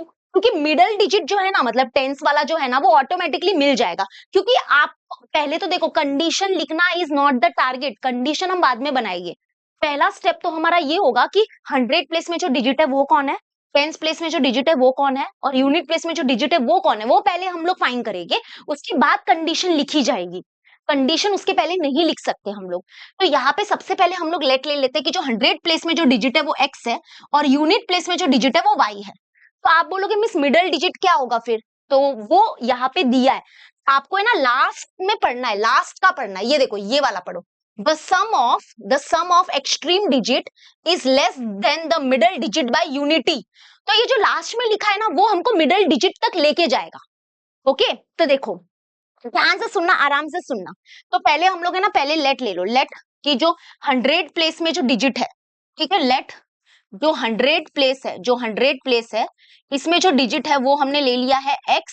एंड जो टेंस प्लेस में जो डिजिट है, टेंस प्लेस में जो डिजिट है वो अच्छे से पीछे लिखा हुआ है, सब आप देख लेना पीछे, मतलब आपके टेक्स्ट बुक में y ले लिया है। तो ये मिडल डिजिट क्या होगा? देखो इन लोग ने क्या बोला लास्ट में, देखो कि sum of the extreme digit. Extreme digit मतलब कौन? ये। तो इनका जो सम होगा, सम मतलब प्लस बोला है ना, तो sum of the extreme digit, sum of the extreme digit is मतलब equal to is less than the middle digit by unity। is less than, less मतलब माइनस आएगा, तो less than the middle digit. Middle digit क्या है पता नहीं, बस उसका मैं स्पेलिंग लिख रही हूँ। तो the sum of extreme digit is less than the middle digit by unity. Unity का मतलब होता है बेटा एकता। एकता मतलब यूनिटी, यूनिटी मतलब एकता, एकता मतलब वन, वननेस। ठीक है, यूनिटी बोलते हैं ना कि हम सब एक मिलके आएंगे, यूनिटी रखेंगे, ये रखेंगे, तो यूनिटी का मतलब होता है वन, ऐसा। तो यहाँ पे इन लोग यही बोलना चाहते हैं, ध्यान से सुनना सब लोग। आप लोग को पता है ये सब मैं किसके लिए कर रही हूँ? ये सब मैं मिडल डिजिट को खोजने के लिए कर रही हूँ कि मिडल डिजिट है क्या। तो यहाँ पे इन लोग ने बोला था कि sum of the extreme digit, इसलिए हमने एक्सट्रीम डिजिट को पहले एक्स और वाई ले लिया। ठीक है, तो sum of the extreme digit is less than, देखो क्या है, लेस मतलब माइनस, तो लेस देन होगा तो इधर कुछ आएगा और इधर कुछ आएगा, वो क्या आएगा? तो is less than the middle digit, ये middle digit by one. One मतलब इन दोनों को जब हम ऐड करेंगे ना, यानी कि 100 प्लेस में और टेंस प्लेस में जो डिजिट है उनको अगर ऐड किया तो वो किसके इक्वल आएगा? दैट इज इक्वल किसका आएगा पता है? जो मिडल डिजिट है उसमें -1 करो, -1 करो। मिडल डिजिट जो भी होगा ना उसमें -1 करना, तो इन दोनों का जो सम होगा और ये जो होगा, ये दोनों इक्वल होगा, ऐसा हम लोग बोलना चाहते हैं, कुछ तो बोल रहे हैं ऐसा। ठीक है, तो ये चीज सबको समझा? लास्ट वाला, also the sum of the extreme digit is less than the middle digit by unity. Unity मतलब वन। तो यहां से हमको मिडल डिजिट मिलेगा in the form of x and y only, क्योंकि हम 3 वेरिएबल तक नहीं जा सकते, तो मिडल डिजिट भी हमको ढूंढना है, लेकिन वो एक्स और वाई के फॉर्म में ही उसका आएगा। तो जैसे यहाँ पे क्या होगा, देखो ये x प्लस वाई इधर ही रहने दो, ये ये -1 जो है वो इधर आ गया, तो ये +1 हो गया। Okay, that is equal to middle digit. तो मिडल डिजिट जो आया है that is equal to middle digit, है ना। तो ये -1 इधर आ गया तो +1, तो देयरफॉर मिडल डिजिट का आंसर आ गया। तो मिडल डिजिट हमको मिल गया, तो मिडल डिजिट जो है वो मिल गया हमको। तो middle digit is equal to x plus y plus 1।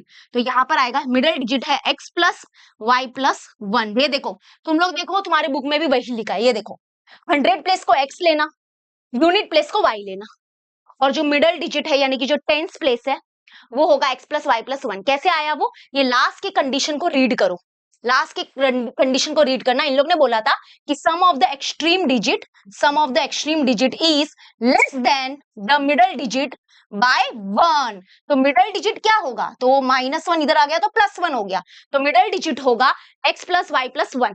ठीक है, समझा? x प्लस वाई +1, हाँ बरोबर समझा। तो ये है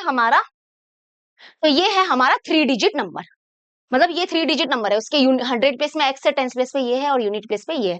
तो ये सब हमने किसके लिए किया? मिडिल डिजिट के लिए। अभी तक तो कंडीशन तक तो बेटा पहुंचे भी नहीं है। वो जो 2 कंडीशन हमको मैथमेटिकली लिखनी है ना, तब जाके लीनियर इक्वेशन मिलेगा, वहां तक तो हम पहुंचे भी नहीं है। अब क्या करेंगे? अभी हम लोग को जो हमारा 3 डिजिट नंबर है उसके हमको पता चल गया कि क्या क्या डिजिट है। तो देयरफॉर, तो हम लोग अभी लिखेंगे देयरफॉर द 3 ओरिजिनल, लिखेंगे therefore the original 3 digit number is, तो हमारा ओरिजिनल, देयरफॉर हम लिखेंगे original, original 3 digit number, therefore the original 3 digit number is. बताओ हमारा ओरिजिनल 3 डिजिट नंबर क्या होगा? तुम लोग को पता है कि हमने प्रॉब्लम सेट में भी एक क्वेश्चन था 2 डिजिट नंबर वाला। अगर मान लो कि हमने, अगर मान लो 2 डिजिट नंबर है, तो ये टेंस प्लेस है, ये यूनिट प्लेस है, टेंस प्लेस में x है, यूनिट प्लेस में y है। तो जो हमारा ओरिजिनल 2 डिजिट नंबर होगा उसके लिए क्या करते थे, जो टेंस में जो डिजिट है उसको मल्टीप्लाई करेंगे 10 से, 10 into x, plus unit place में जो डिजिट है उसको मल्टीप्लाई करेंगे 1 से। तो जो हमारा ओरिजिनल 2 डिजिट नंबर है 10x प्लस y वन जा y, ये होता था हमारा ओरिजिनल 2 डिजिट नंबर, है ना। तो यहाँ पर भी हम लोग इसको एक्सपांडेड फॉर्म में लिखेंगे कि जो हमारा ओरिजिनल 2 डिजिट नंबर है वो है क्या। तो उसके लिए 100 प्लेस में जो डिजिट है उसको 100 से मल्टीप्लाई करने का, यानी कि 100 इंटू एक्स, यानी कि ये 100x ही होगा, ठीक है 100x। फिर प्लस जो टेंस प्लेस में जो ये पूरा डिजिट है उसको 10 से मल्टीप्लाई करेंगे, तो 10 से मल्टीप्लाई करेंगे, 10 मल्टीप्लाई बाय दिस पूरा, तो ये लिखेगा x प्लस वाई प्लस 1।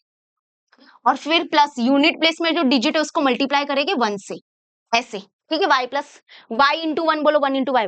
तो ये हम लोग क्या कर रहे हैं, ये ओरिजिनल 2 डिजिट नंबर क्या है उसको हम एक्सपांडेड फॉर्म में लिख रहे हैं, ओके। फिर हम लोग क्या करेंगे, अगर हमने इसके डिजिट को इंटरचेंज किया तो एक नया नंबर मिलेगा, तो वो नए नंबर का भी हमको क्या करना पड़ेगा, एक्सपांडेड फॉर्म लिखना पड़ेगा।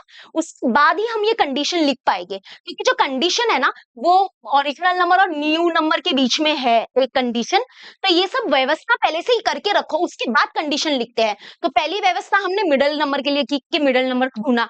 अब हम क्या कर रहे हैं, जो हमारा ओरिजिनल नंबर है उसका एक्सपांडेड वर्जन लिख रहे हैं।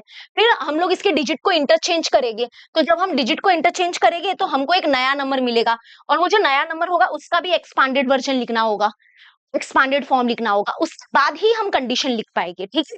तो ये पहले ही कर लेने का, ठीक है। तो अब देखो, जो 100 प्लेस में जो डिजिट है उसको 100 से मल्टीप्लाई किया, और जो ये 10 प्लेस में जो डिजिट है उसको 10 से मल्टीप्लाई किया ना, तो ये इसको सॉल्व करोगे तो 10 इंटू एक्स हो जाएगा 10x, प्लस 10 इंटू वाई हो जाएगा 10y, प्लस 10 वन जा क्या हो जाएगा 10, और प्लस ये क्या होगा y वन जा y।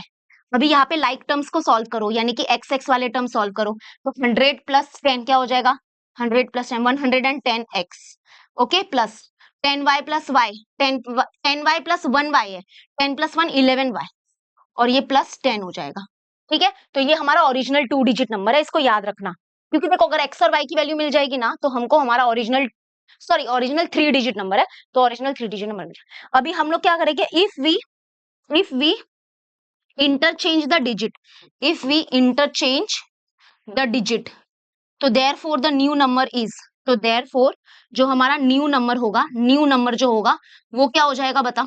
तो जब हम इसके डिजिट को इंटरचेंज कर देते हैं तो क्या हो जाएगा, ये 100 प्लेस है, ये टेंस प्लेस है और यूनिट प्लेस है, तो हम जब घुमा देंगे मतलब डिजिट को, जैसे कि अगर मान लो हमारा ये था ओरिजिनल नंबर ये है, तो अगर हम इसके डिजिट को इंटरचेंज कर देंगे तो लास्ट वाला फर्स्ट हो जाएगा, मिडल तो मिडल में ही रहेगा, और ये इधर आ जाएगा, है ना ये। तो अभी अगर हम लोग इसके डिजिट को इंटरचेंज कर देते हैं तो यूनिट प्लेस में जो डिजिट है वो 100 प्लेस में आ गया, मिडल में जो था वो मिडल में ही रहेगा, और जो यूनिट प्लेस में जो डिजिट है, सॉरी 100 प्लेस में जो डिजिट है वो यूनिट में चला जाएगा, तो ये हमारा न्यू नंबर होगा।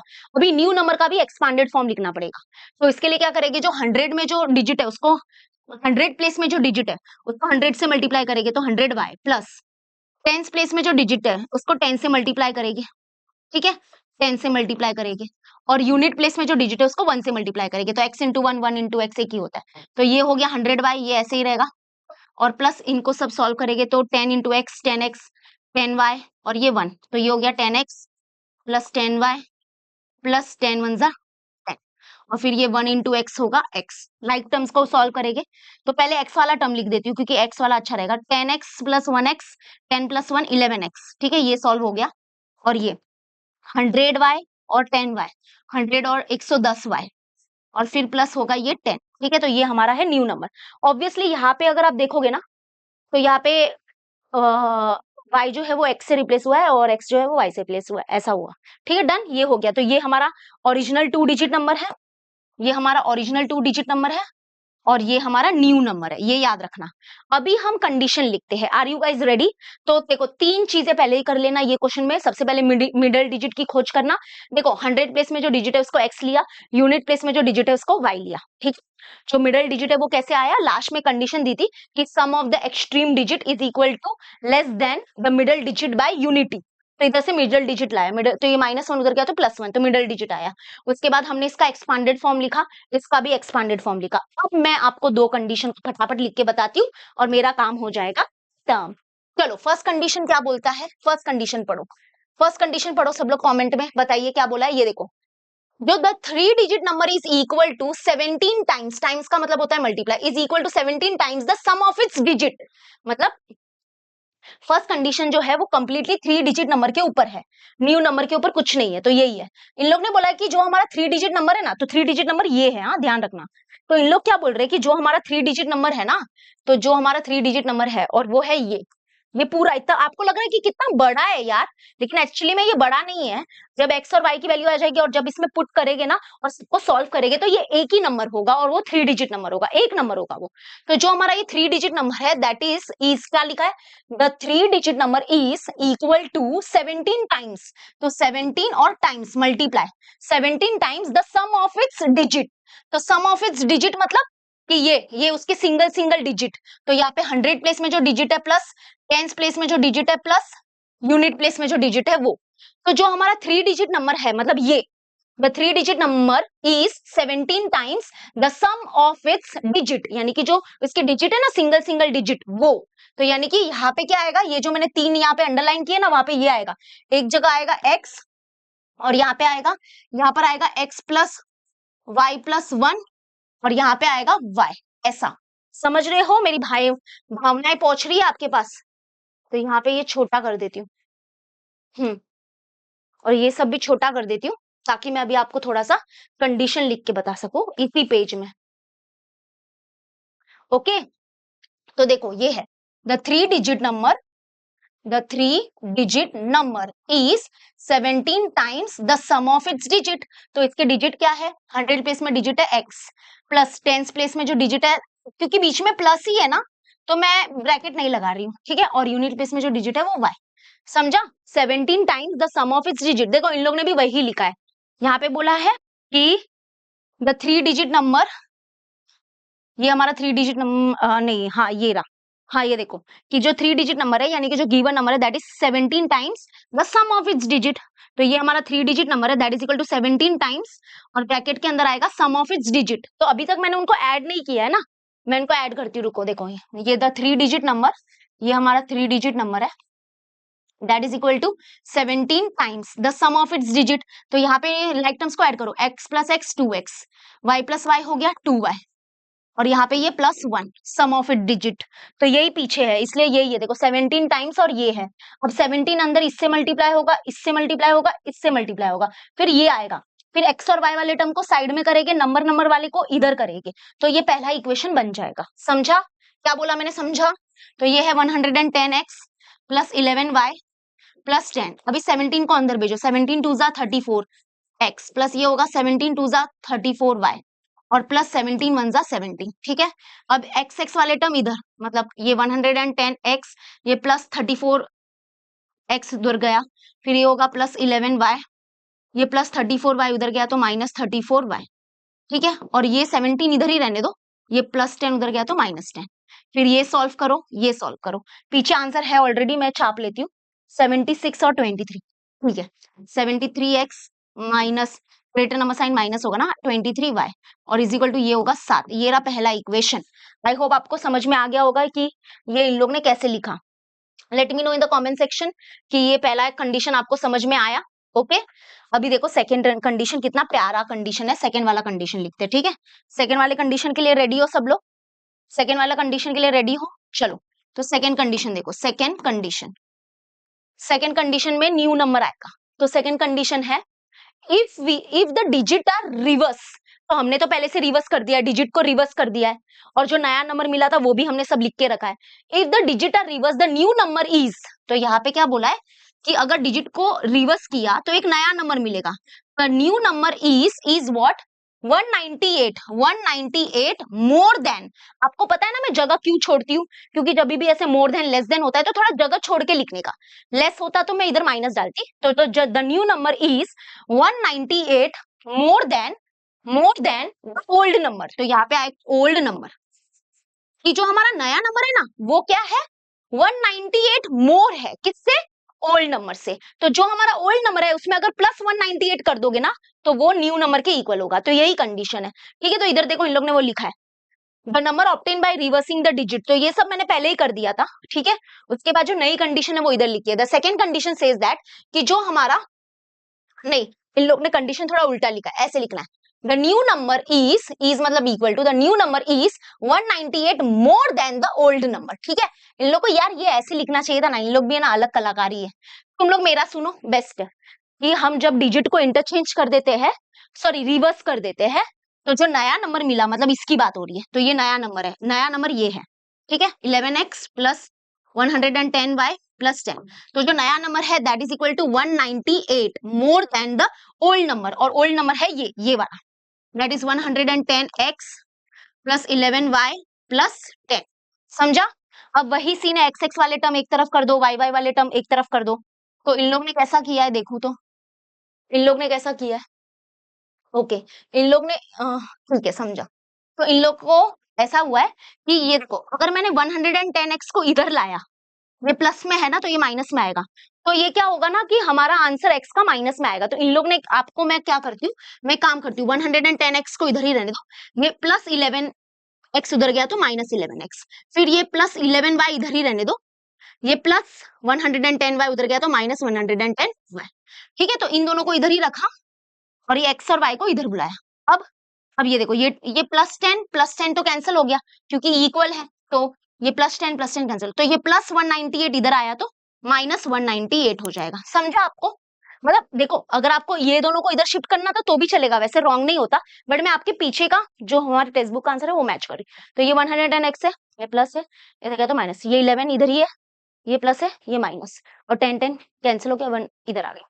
अभी सॉल्व करेंगे, सो 110 में से 11 निकाला तो 109 बचेगा ना, नहीं नहीं नहीं, 99 बचेगा, 99x, और ये माइनस 99y, है ना, जितना मुझे लग रहा है 99y, उसके बाद ये माइनस 198। तो यहाँ पे इक्वेशन है 99x minus 99y is equal to minus 198। अब 99 के टेबल में ये जाता है टूजा, है ना, तो dividing both the side bye 99 करेंगे। जरा आप देखो 99 का टेबल देखो, इतना समझा सबको, एक मिनट, ये देखो, तो यहाँ पे मैंने बस क्या किया, ये इधर लिखा है और वो उधर लिखा है, शिफ्टिंग कुछ नहीं किया मैंने, हाँ शिफ्टिंग मैंने कुछ नहीं किया।